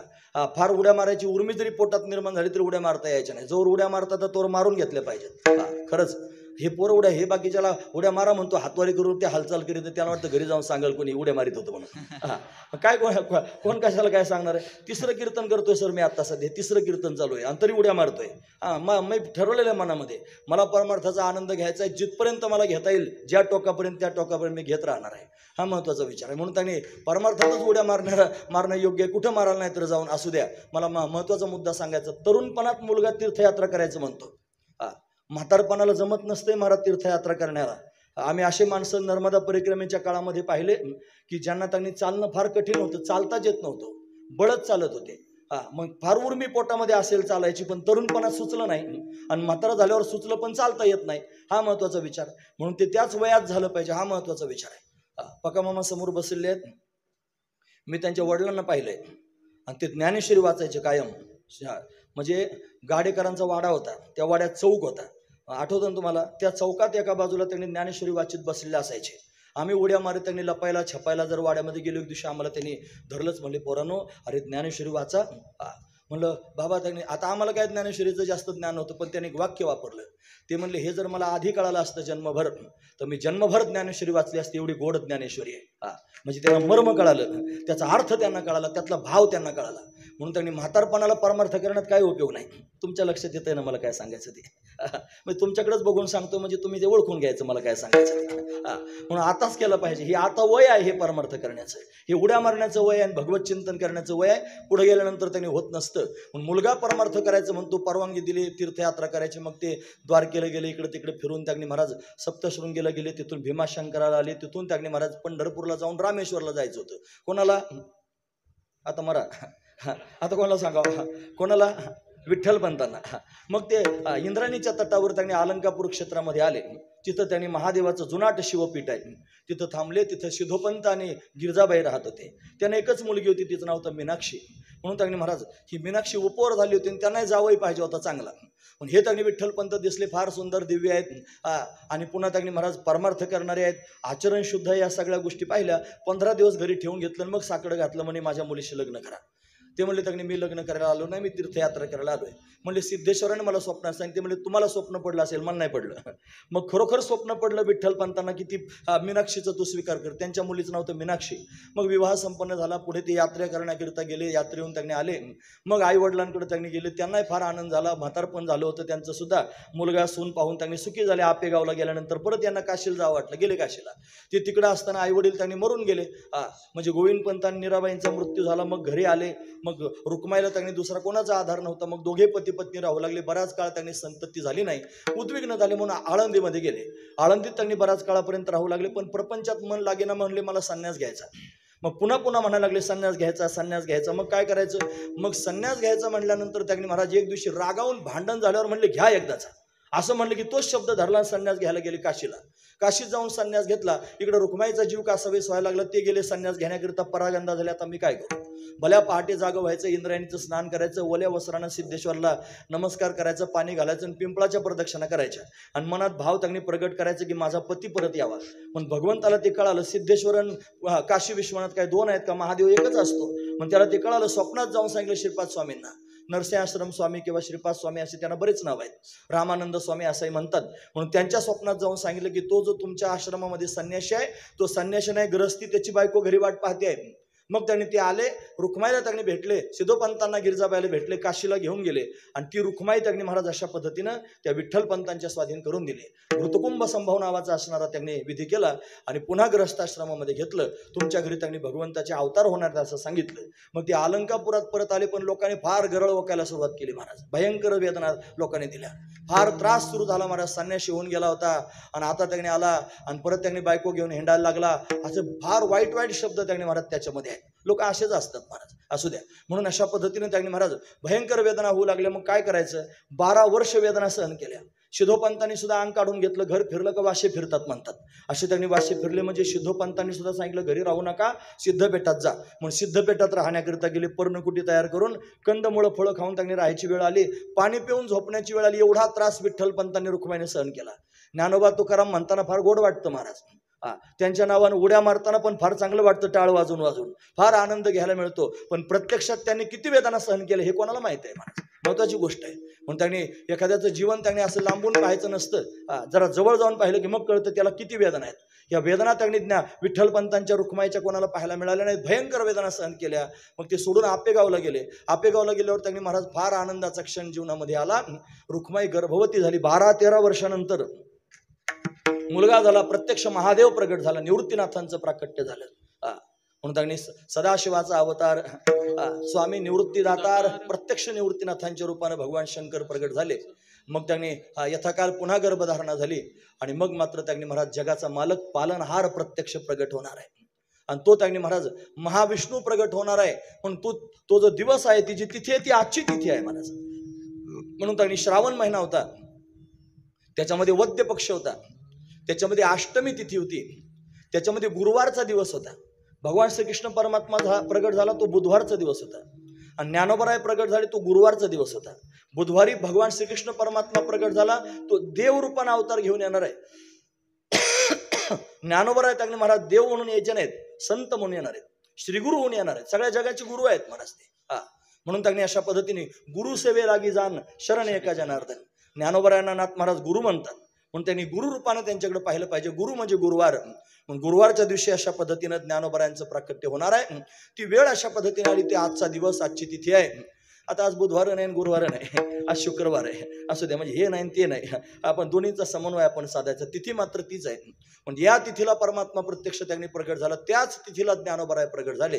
रात्रीचे 12 वाजले, लख्ख असणारा प्रकाश त्यांनी त्या पर्णकुटीमध्ये पडला आणि त्यांनी रुक्माई प्रसूत झाली.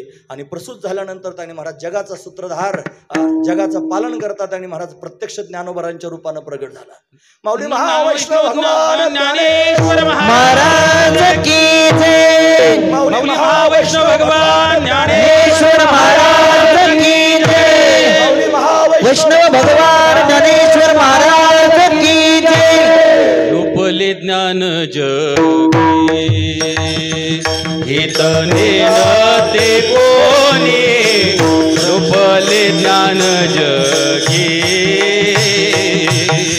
लोकले ज्ञान जगी हितने नाती कोणी, लोकले ज्ञान जगी.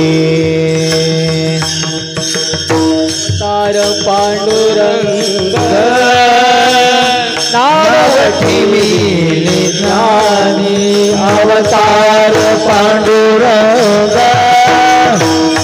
नाव ठेविले ज्ञानी.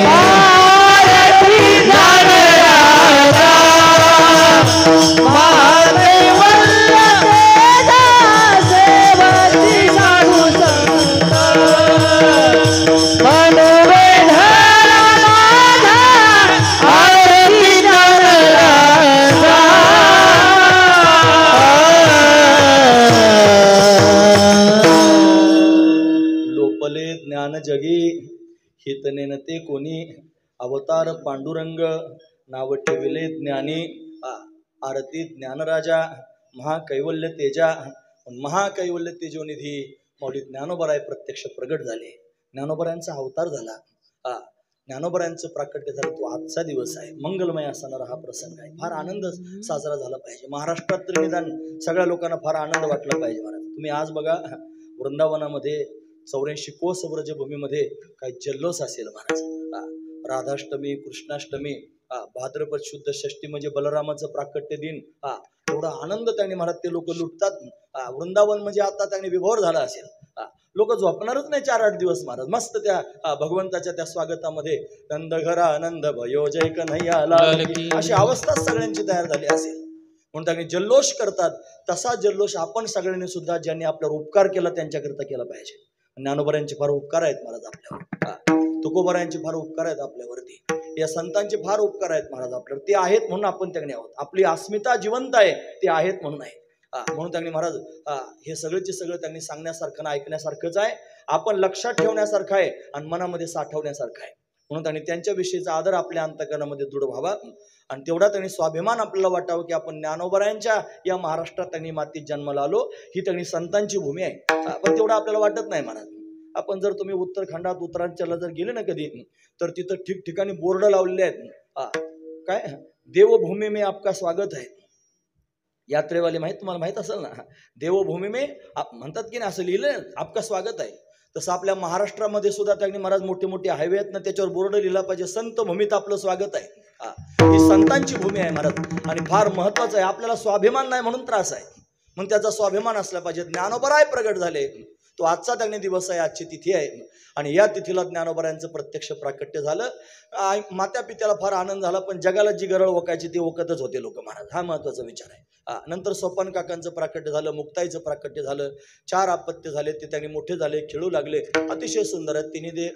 तिन्ही देव जैसे परब्रह्मेचे ठसे असे आहे की नाही अशी त्यांनी स्थिती त्यांची पाहायला मिळाली. मुक्ताई तर प्रत्यक्ष ब्रह्मचित्कला चुनचुनीत आहे महाराज. मी बाहेर घरात खेळत होते. खेळता खेळता बाहेर मित्रांबरोबर खेळायला जाऊ लागले. पण ते मुलं त्यांचा स्वीकार करेनात. का बरं? त्या घरच्या लोकांनी समजून सांगितलं होतं त्या पोरांबरोबर खेळायचं नाही. ते संन्याशाचे पोर आहेत. आता काय करायचं? मग घरी येऊन सांगितलं निवृत्तीनाथ दादांनी ज्ञानोबरायांनी की पोरं आम्हाला घेत नाहीत. मग विठ्ठल पंतांच्या लक्षात आलं की आता काय केलं पाहिजे. ब्रह्मसभेच्या समोर गेले. विनंती केली आमच्या लेकरांना त्यांनी धर्मात घ्या जातीत घ्या. नाही मग त्यांनी नकार दिला. मग पैठणला पाठवलं. पैठणकरांनी आळंदीला पाठवलं. आळंदीकरांनी देहांत प्रायश्चित्त घ्यायला लावलं. मग नाईलाज असतो देहांत प्रायश्चित्त घेण्याचा प्रसंग डोळ्यासमोर आला. काय करायचं? केवढ्या वेदना झाल्या असतील. देहांत प्रायश्चित्त हा शब्द लोकांना कळतही नसेल. त्याचा अर्थ काय होतं हे लोकांना माहित नाही. देहांत प्रायश्चित्त म्हणजे त्यांनी दोघा पती पत्नींनी त्रिवेणी संगमात जायचं आणि स्वतःचं शरीर त्रिवेणी संगमात समर्पित करून टाकायचं म्हणजे त्यांनी जीव द्यायचा. नाही कळाल तुम्हाला? जर तुम्हाला जातीत यावं असं वाटत असेल, जर तुमच्या मुलांचं त्यांनी महाराज मौजी बंधन व्हावं असं वाटत असेल, त्यांना जर त्यांनी सुखानं समाधानानं समाजात वावरावं असं वाटत असेल तर तुम्हाला देहांत प्रायश्चित्त घ्यावं लागेल असं त्यांनी सांगून टाकलं. घेतलं महाराज त्यांनी. असं सहज नाही घेतलं. मुलांवर संस्कार केले. विठ्ठलपंतांनी शास्त्र शिकवलं महाराज. शास्त्राची दृष्टी प्राप्त करून दिली. रुक्माईनं पांडुरंगाचं प्रेम पोटात आणून दिलं. श्रीकृष्ण परमात्म्याचं प्रेम आणि रुक्माईनं त्यांनी पोटामध्ये भरलं. अरे तो कृष्णच फक्त आपला आहे. त्याच्या वाचून या जगात दुसरं कोणी नाही. त्याला पाहण्याचा प्रयत्न करा. त्याला त्यांनी भेटण्याचा प्रयत्न करा. त्याच्या दर्शनाकरिता अट्टहास करा. हे सगळे भाव पोटामध्ये ओतप्रोत भरले. या जगात कोणी कोणाचं नसतं. कोणी कोणाला सांभाळण्याकरिता येत नसतं. तो कृष्ण त्यांनी हाक मारल्याबरोबर धावत असतो. हे सगळेचे सगळे विचार त्या भावंडांच्या मनावर बिंबवले आणि ते बिंबले. जेव्हा त्यांनी खरोखर अशी अनुभूती आली की बस कृष्णच आपला आहे, आता दुसरं कोणी आपलं नाही, मग त्यांनी महाराज माता पित्याच्या लक्षात आलं की हे पोरं सक्षम झालेले आहेत. मग त्यांनी महाराज त्यांना एकांतात सोडून निघून गेले. देहांत प्रायश्चित्त घेतलं. पुढे आकांत करू लागले. मग गैरीनाथ महाराज आले आणि आल्यानंतर त्यांनी दिलासा दिला. मग त्यांनी निवृत्तीनाथांनी भावंडांना सांभाळलं. तिथून त्यांनी महाराज शुद्धीपत्र आणण्याकरिता पैठणात गेले. तिथं त्यांनी रेडा बोलवला. बोबदेव नावाचे ब्राह्मण होते, ते शरण आले. ज्ञानोबरांना खांद्यावर घेऊन सगळे नाचायला लागले. ज्ञानेश्वर महाराजांचा विजय असो. चमत्काराला नमस्कार लोक करतात. हा महत्वाचा विचार आहे. निवृत्तीनाथ दादा हात बांधून उभे होते एका कोपऱ्यामध्ये. ज्यांनी सगळे प्रसंग पाहिले होते. याच लोकांनी नावं ठेवलेलं पाहिलं होतं आणि हे लोक खांद्यावर घेऊन नाचतात हे पण त्यांनी पाहिलं होतं.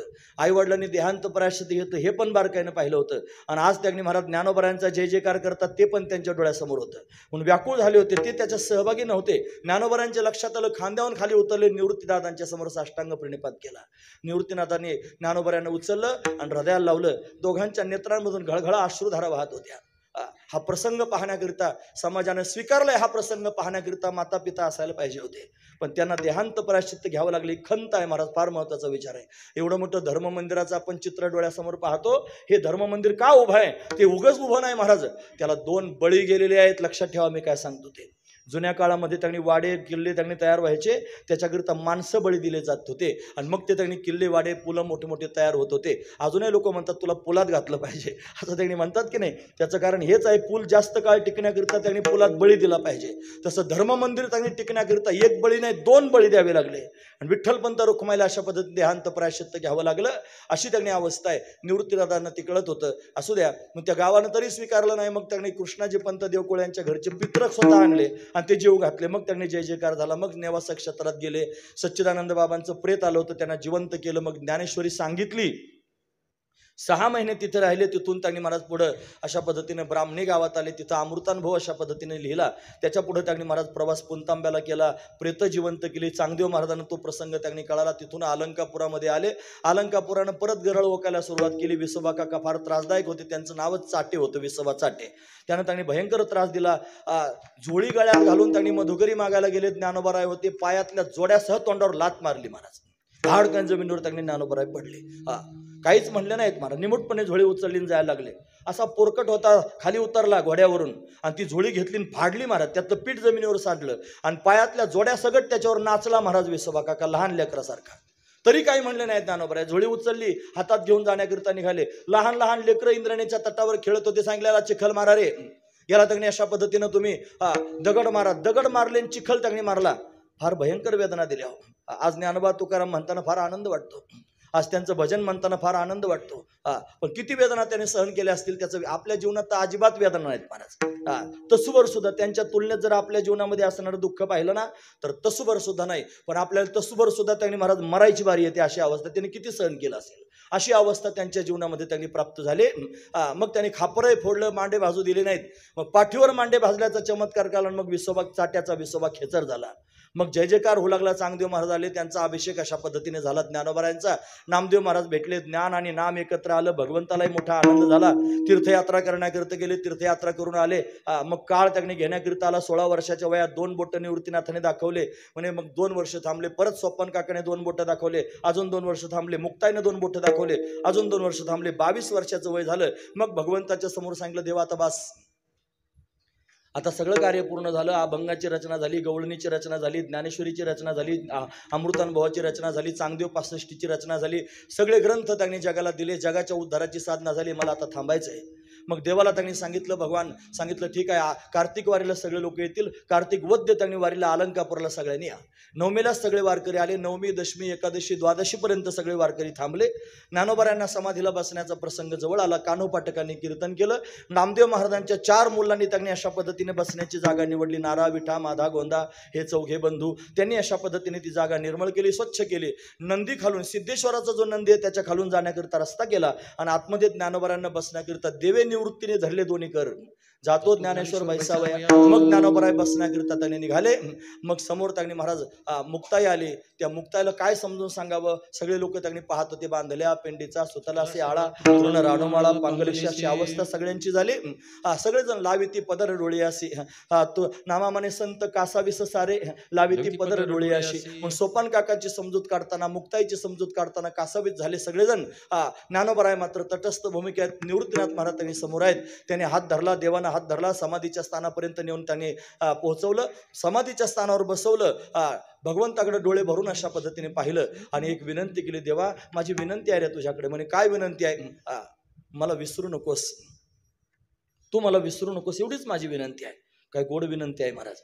आपण देवाला त्यांनी विसरतो, देवानं मला विसरलं नाही पाहिजे. महत्वाची गोष्ट, देवानं वचन दिलं. ज्ञाना मी तुला वचन देतो. काय वचन आहे? हे सगळे लोक त्यांनी दिंड्या घेऊन पंढरपूरला मला भेटण्याकरिता येतात वारी घेऊन. मी तुला वचन देतो, दरवर्षी हे सगळे वारकरी जसे मला भेटायला येतात तसा दरवर्षी मी स्वतः अलंकापुराला तुला भेटण्याकरिता येत राहीन, असं वचन त्यांनी अशा पद्धतीने देऊन टाकलं. आणि आजही पांडुरंग परमात्मा आळंदीची वारी करतो. तुम्हाला माहिती आहे की नाही मला माहित नाही, पण पांडुरंग परमात्मा स्वतः आळंदीला वारी करण्याकरिता ज्ञानोबरांच्या भेटी करता येतो. देव ज्ञानोबरांना विसरत नाही. मग समाधीस्थ बसले, शिळा लावून घेतली, बाहेर आले. निवृत्तीनाथ महाराज अंग टाकून अशा पद्धतीने रडू लागले. नामदेव महाराज म्हणतात, नामा म्हणे देवा, नाम म्हणे देवा लोपला दिनकर, नाम म्हणे देवा लोपला दिनकर, नाम म्हणे देवा लोपला दिनकर, नाम म्हणे देवा लोपला दिनकर, ज्ञानेश्वर समाधीस्थ, बाप ज्ञानेश्वर समाधीस्थ,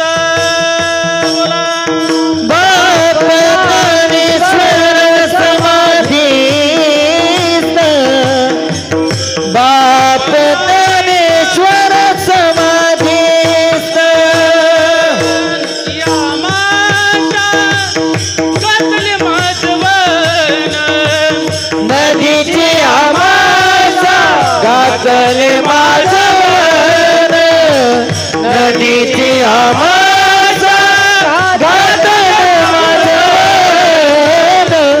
नदीची आमाशा घातले माझवन, घातले माझवन, घातले माझवन. बाप ज्ञानेश्वर समाधीस्थ. ज्ञानोबराय समाधी म्हणाल जन्मतिथी आहे, मग सगळं चरित्र का सांगितलं? तुमच्या डोळ्यासमोर ज्ञानोबराय उभे राहावेत म्हणून सांगितलं. नाहीतर मग जन्मापर्यंत येऊन मला थांबता आलं असतं की जन्म ज्ञानोबरायांचा झाला, आता कृष्ण जन्म सांगतो, असं झालं असतं. पण त्या निमित्तानं निदान आजच्या दिवशी ज्ञानोबरायांचं चरित्र थोडक्यात का होईना पण सगळ्या लोकांच्या कानावर गेलं, एवढाच माझा उद्देश होता. समजून घेणारे समजून घेतील. आता जे आडगे असतात ते आडगेच असतात महाराज, ते कधी सरळ होतच नाहीत. मग त्यांनी समजून नाही घेतलं तरी चालेल, मला आता काय घेणं नाही कोणाचं, कोण काय समजून घेतं कोण नाही घेतं, ते बिघडलं सगळं काम. लक्षपूर्वक ऐका. म्हणून का सांगतो मी कशाकरिता? एकच काम, ज्ञानोबराय आपल्याला त्यांनी डोळ्यासमोर उभे राहावेत आणि ते आपल्या चित्तामध्ये उतरावेत म्हणून त्यांनी आज त्यांची जन्मतिथी आहे. सगळीकडे सोहळा आहे. आपलं गाव का मागे राहावं पण आपल्या गावाने सुद्धा त्याच्यात सहभागी व्हावं याच्याकरिता त्यांनी हा अर्ध्या तासाचा असणारा जो प्रसंग ज्ञानोबराय चरित्राचा आपण सांगितलं 11:30 वाजलेले आहेत. तोच त्यांनी महाराज प्रसंग असाच प्रसंग आहे महाराज. जसं ज्ञानोबरायांचं प्राकट्य झालं आणि फार दुःख त्यांनी भोगावं लागलं, तसं श्रीकृष्ण परमात्मा प्रगट झाला आणि फार त्यांनी सुखाचं वातावरण झालं. गोकुळातल्या लोकांना झालं असेल ते उद्या होईल, काल्याच्या कीर्तनात उद्या पाहायचं गोकुळातलं. पण आज मात्र त्यांनी जे सांगायचं ना त्याच्यामध्ये असंच सगळं वातावरण आहे. कसं वातावरण आहे? अरे 8वा त्यांनी पुत्र झाला, वसुदेव देवकीला. कितवा? 8वा. दर वर्षाला एक लेकरू असं गृहीत धरा, दर वर्षाला एक लेकरू. लग्न झाल्याबरोबर त्यांनी कारागृहात कोंडून ठेवलं आणि 8वा मुलगा झाला म्हणजे किती वर्ष कारागृहात असतील? निदान 8 वर्ष. किती? 8 वर्ष तरी कारागृह कसं होतं माहिती आहे तुम्हाला? त्या कारागृहाचं नाव होतं काळ कोठडी. काय आजही आहे महाराज, तिथं पाहायला आपण जातो जन्मभूमीवर. काळ कोठडी.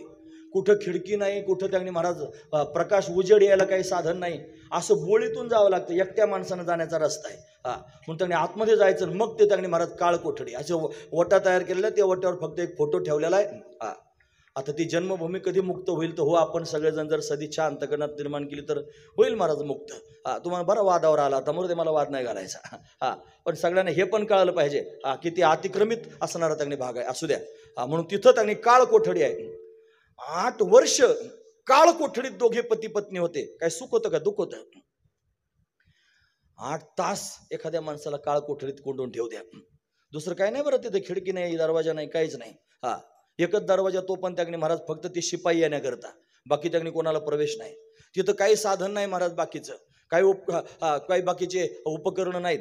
आपल्याला जर समजा कोंडून ठेवलं मोबाईल घेतला तर माणूस महिनाभर राहील काळ कोठडीत.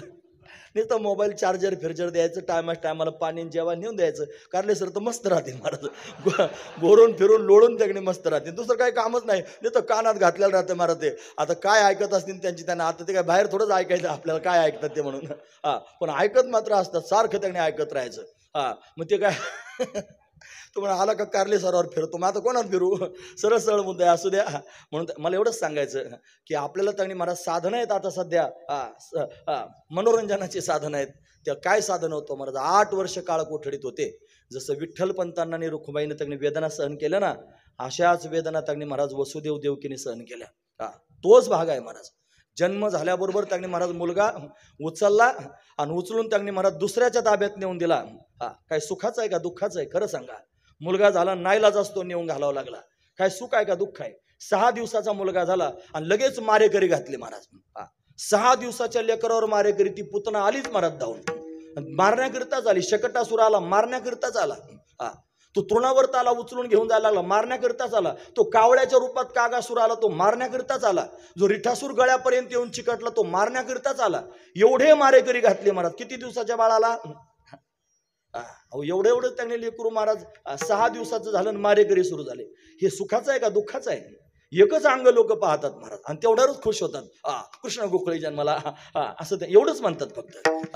गोकुळीच्या सुखा अंत पार नाही आले. का रे, अंत पार नाही का इथपर्यंत ठीक आहे, पण हे कोण पाहतं, ह्या अंगानं पण पाहिलं पाहिजे, महत्वाची गोष्ट आहे. असंच त्यांनी झालं. दुराचारी जन्माला आले, हा दुराचार आहे महाराज. हा दुराचार त्यांनी महाराज मातला.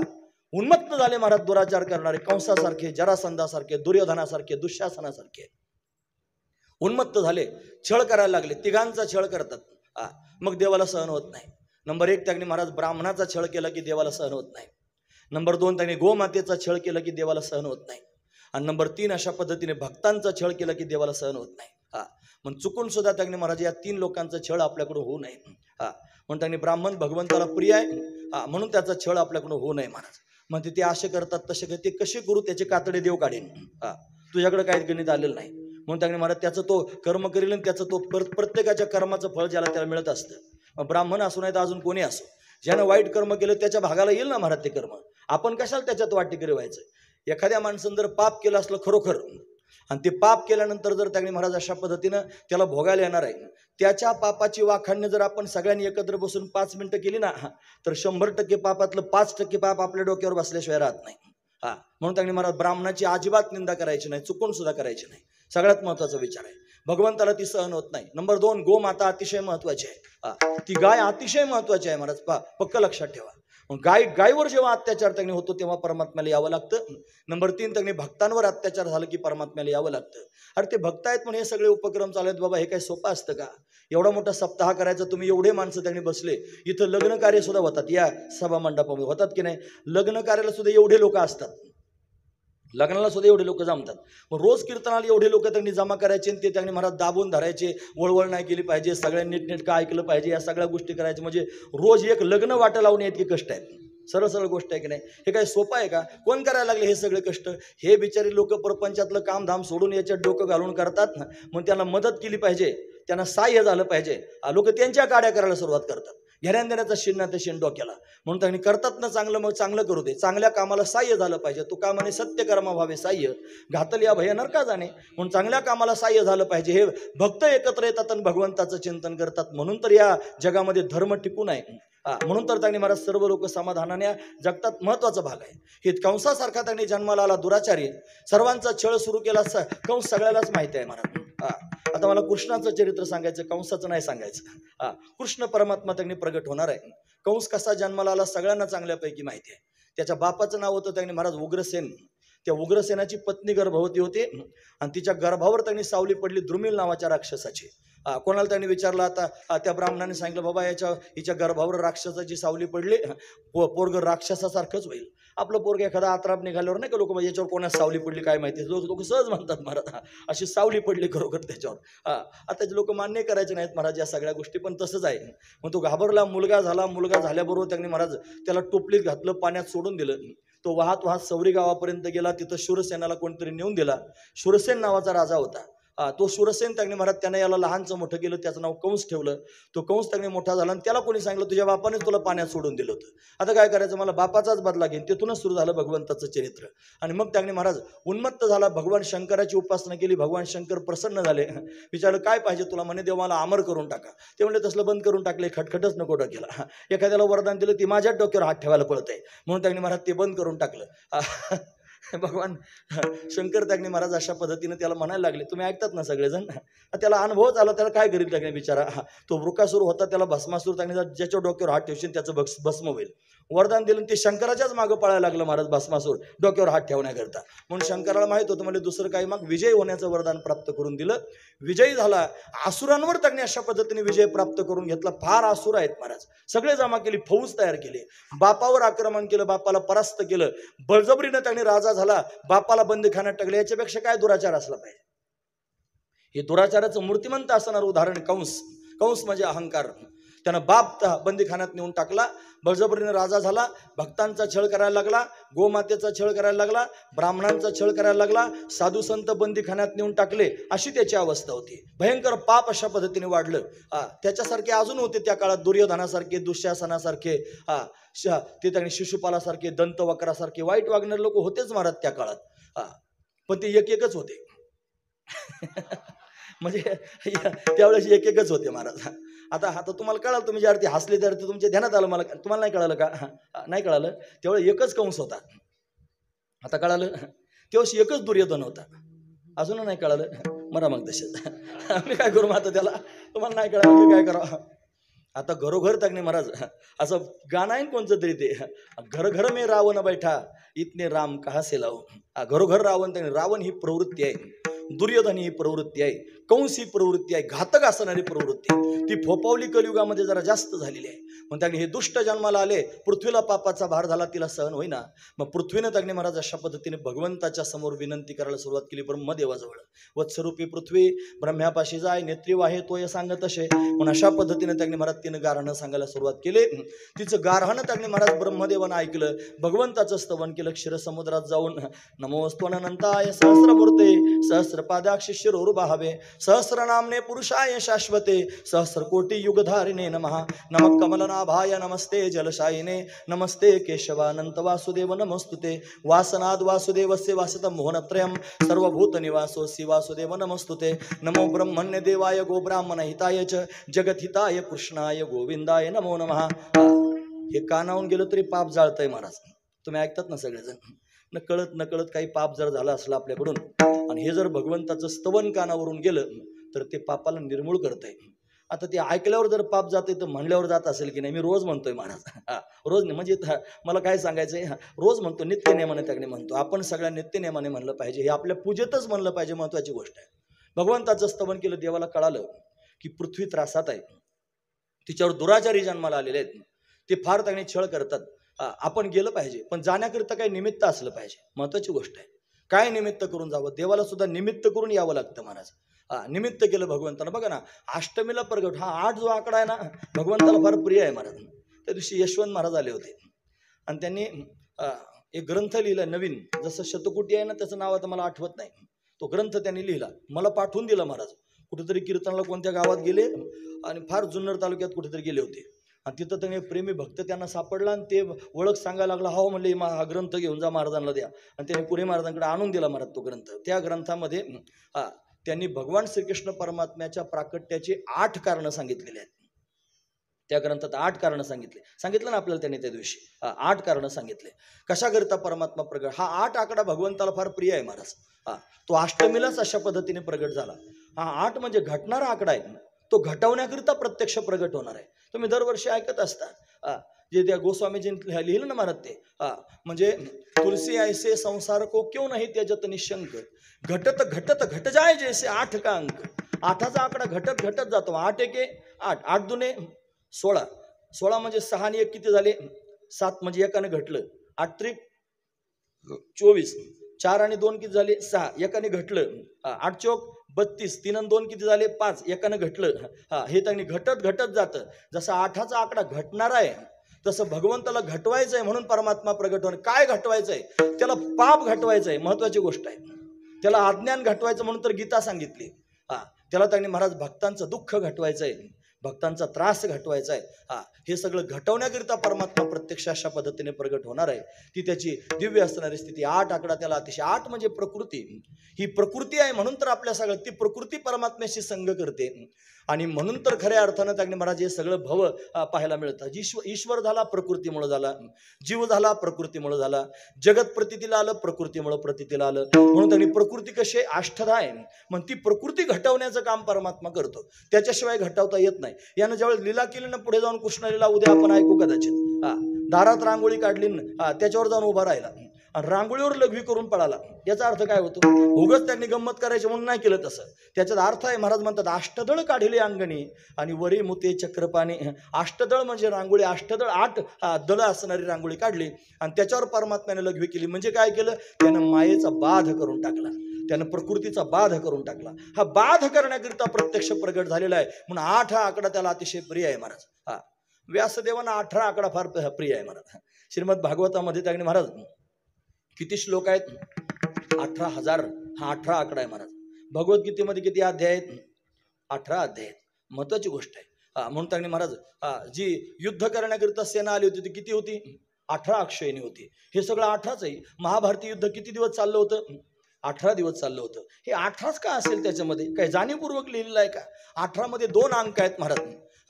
एक आहे आणि दुसरा 8 आहे. एक म्हणजे सच्चिदानंद घन असणारा कैवल्य स्वरूप परमात्मा आणि 8 म्हणजे प्रकृती. हा महत्वाचा विचार आहे. हा 1 आणि 8 एकत्र आल्याशिवाय त्यांनी महाराज या जगताची रचना होऊ शकत नाही. महत्वाची गोष्ट आहे. म्हणून त्यांनी महाराज ही प्रकृती आहे आणि म्हणून त्यांनी परमात्म्याशी संग आहे आणि संग झाला म्हणून त्यांनी महाराज ईश्वर भाव आहे, जीवभाव आहे. मग त्यांनी महाराज जगत प्रतीतीला आलेला आहे, सगळा भेद प्रतीतीला येतोय. हे सगळं प्रकृतीमुळेच प्रतीतीला येतं. हे सगळेचे सगळं जर घालवायचं असेल तर काय केलं पाहिजे? ही अष्टधा असणारी प्रकृती घालवली पाहिजे. मग ती घालवण्याचं काम करील एक असणारं ब्रह्म परमात्माच करेल. पण तो परमात्मा त्या प्रकृतीला घालवण्याकरिता त्यांनी प्रत्यक्ष प्रगट होणार आहे. म्हणून 8 आकडा आहे. हा महत्वाचा विचार आहे. अष्टधा प्रकृती प्रगट झाला ज्या तिथीला त्याचं नाव आहे अष्टमी. आज काय आहे? अष्टमी. अष्टमी तिथी जी आहे ना महाराज मध्यस्थानावर आहे. अष्टमी मध्यावर आहे. आधीच्या तिथी आहेत 7, नंतर 7, 7 दुने 14.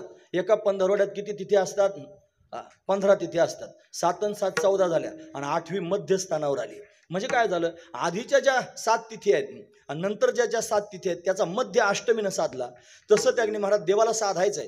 काय साधायचंय? दुष्ट दुराचारी असणाऱ्या लोकांना त्यांनी महाराज नष्ट करायचंय अर्ध. आणि त्यांनी अर्धे राहिलेले जे भगवंताचे भक्त आहेत त्या भक्तांना सुखी करायचंय. दोन्ही कामं करण्याकरिता भगवान मध्य साधून आला म्हणून अष्टमीला आला. हा त्यातला भाव आहे महाराज. 8 वर्षाची मूर्ती घेऊन आला. 8 आकडे आहेत ना महाराज. किती वर्षाची? त्याला 9 वर्षाचं होता आलं नसतं का? त्याला 10 वर्षाचं 7 वर्षाचं होता आलं असतं. 8च वर्षाचा झाला. कारण हा 8 आकडा त्याला फार प्रिय आहे महाराज. हा महत्वाचा विचार आहे. पण तो 8 वर्षाची मूर्ती अशा पद्धतीने घेऊन आला. ती त्याची त्यांनी दिव्य असणारी लीला आहे. मग तो या लीलेमध्ये त्यांनी सर्व लोकांना गुंफण्याचा प्रयत्न करतो. हा महत्वाचा विचार. मला भगवंताच्या प्राकट्याची 8 कारणं सांगता येते. का बरं परमात्मा प्रगट झाला? अरे यानं बऱ्याच लोकांना वचनं दिली होती. पृष्णी आणि सुतपा होते. त्या पृष्णी आणि सुतपाने 1000 वर्षाची तपश्चर्या केली. ती तपश्चर्या केल्यानंतर त्यांनी परमात्मा प्रगट झाला. म्हणे काय पाहिजे? म्हणे देवा तुझ्यासारखा मुलगा झाला पाहिजे. देवाला माझ्यासारखा मीच आहे जगात, दुसरा कोणीच नाही, मग मलाच यावं लागेल. म्हणून तथास्तु तथास्तु तथास्तु 3दा म्हणला. म्हणून पहिल्यांदा त्यांनी पृष्णी आणि सुतपाच्या घरी हा परमात्मा पृष्णी गर्भ होऊन जन्माला आला. पहिला अवतार झाला. दुसऱ्यांदा तेच त्यांनी कश्यप आदिती झाले. त्यांच्या घरी हा भगवान वामन रूपानं प्रत्यक्ष प्रगट झाला. आणि तिसऱ्यांदा त्यांनी महाराज तेच वसुदेव देवकी झाले आणि त्यांच्या घरी परमात्मा कृष्ण रूपानं प्रगट झाला. का प्रगट झाला? पृष्णी गर्भाला त्यांनी महाराज पृष्णी आणि सुतपाला त्यांनी समाधान देण्याकरिता अशा पद्धतीने आला. अजून कारण आहे का? हा नंद यशोदेच्या घरी अशा पद्धतीने गेला. का गेला असेल खेळायला? नंद सामान्य नाही. हा नंद म्हणजे अष्टवसू त्याच्यापैकी एक आहे. त्याचं नाव आहे द्रोण, त्याच्या पत्नीचं नाव आहे धरा. असे दोघे जण पती पत्नी भगवंताची साधना उपासना केली, भक्ती केली. भगवान प्रगट झाले. काय पाहिजे? देवा बालरूपामध्ये आमच्या अंगणात तू खेळावंस आमची अशी इच्छा आहे. म्हणून त्या दोघांना समाधान देण्याकरिता परमात्मा प्रत्यक्ष प्रगट झाला. किती कारण झाले? 2. असे फार कारण आहेत महाराज. अनेक कारण मला तुमच्या समोर सांगता येतील. दुष्टांचा संहार करण्याकरिता परमात्मा प्रगट होतो. महाराजांचं प्रमाण आहे ते म्हणतात, घेऊन या चक्रगदा हाची धंदा करीतो, भक्ता राखे पायापाशी, दुर्जनाशी संहारी, दुर्जनांचा संहार करण्याकरिता येतो. रूपा घेऊन या धरी अवतार, भक्ता भयकर खळा कष्ट, भक्ता भयकर खळा कष्ट. रूपा घेऊन या धरी अवतार, भक्ता भयकर खळा कष्ट, भक्ता भयकर खळा कष्ट. अवतार घेऊन येतो, भक्तांना अभय कर देतो आणि खळांना कष्ट देतो. महत्वाची गोष्ट आहे. म्हणून घेऊन या चक्रगदा हाचे धंदा करतो, दुष्टांचा संहार करण्याकरिता परमात्मा प्रगट होतो. हा कारण आहे महाराज, भगवंताचे येण्याचं कारण आहे.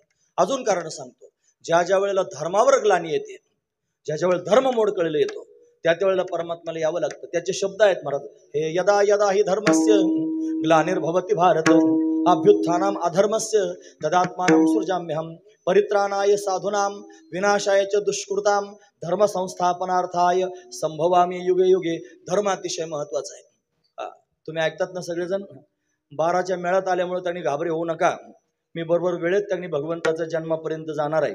पण हे कारण पण लक्षात घेतले पाहिजेत ना, याची गरज आहे ऐकण्याची. आज त्यांनी धर्म ऐकण्याची गरज आहे. मायबाप माझं म्हणणं ऐका. आज त्यांनी लोक जातीवरून भांडतात, लोक त्यांनी पंथावरून भांडतात, लोक संप्रदायावरून भांडतात. जातीवरून पंथावरून संप्रदायावरून भांडायची वेळ आता राहिली नाही. आता आपल्या घरात हा धर्म घुसलाय, तो आपल्याला काहीतरी बला आपल्या अंगावर आल्याशिवाय राहणार नाही. सावध होण्याची गरज आहे. आता एक व्हायची आवश्यकता आहे. काय म्हणून एक व्हाल?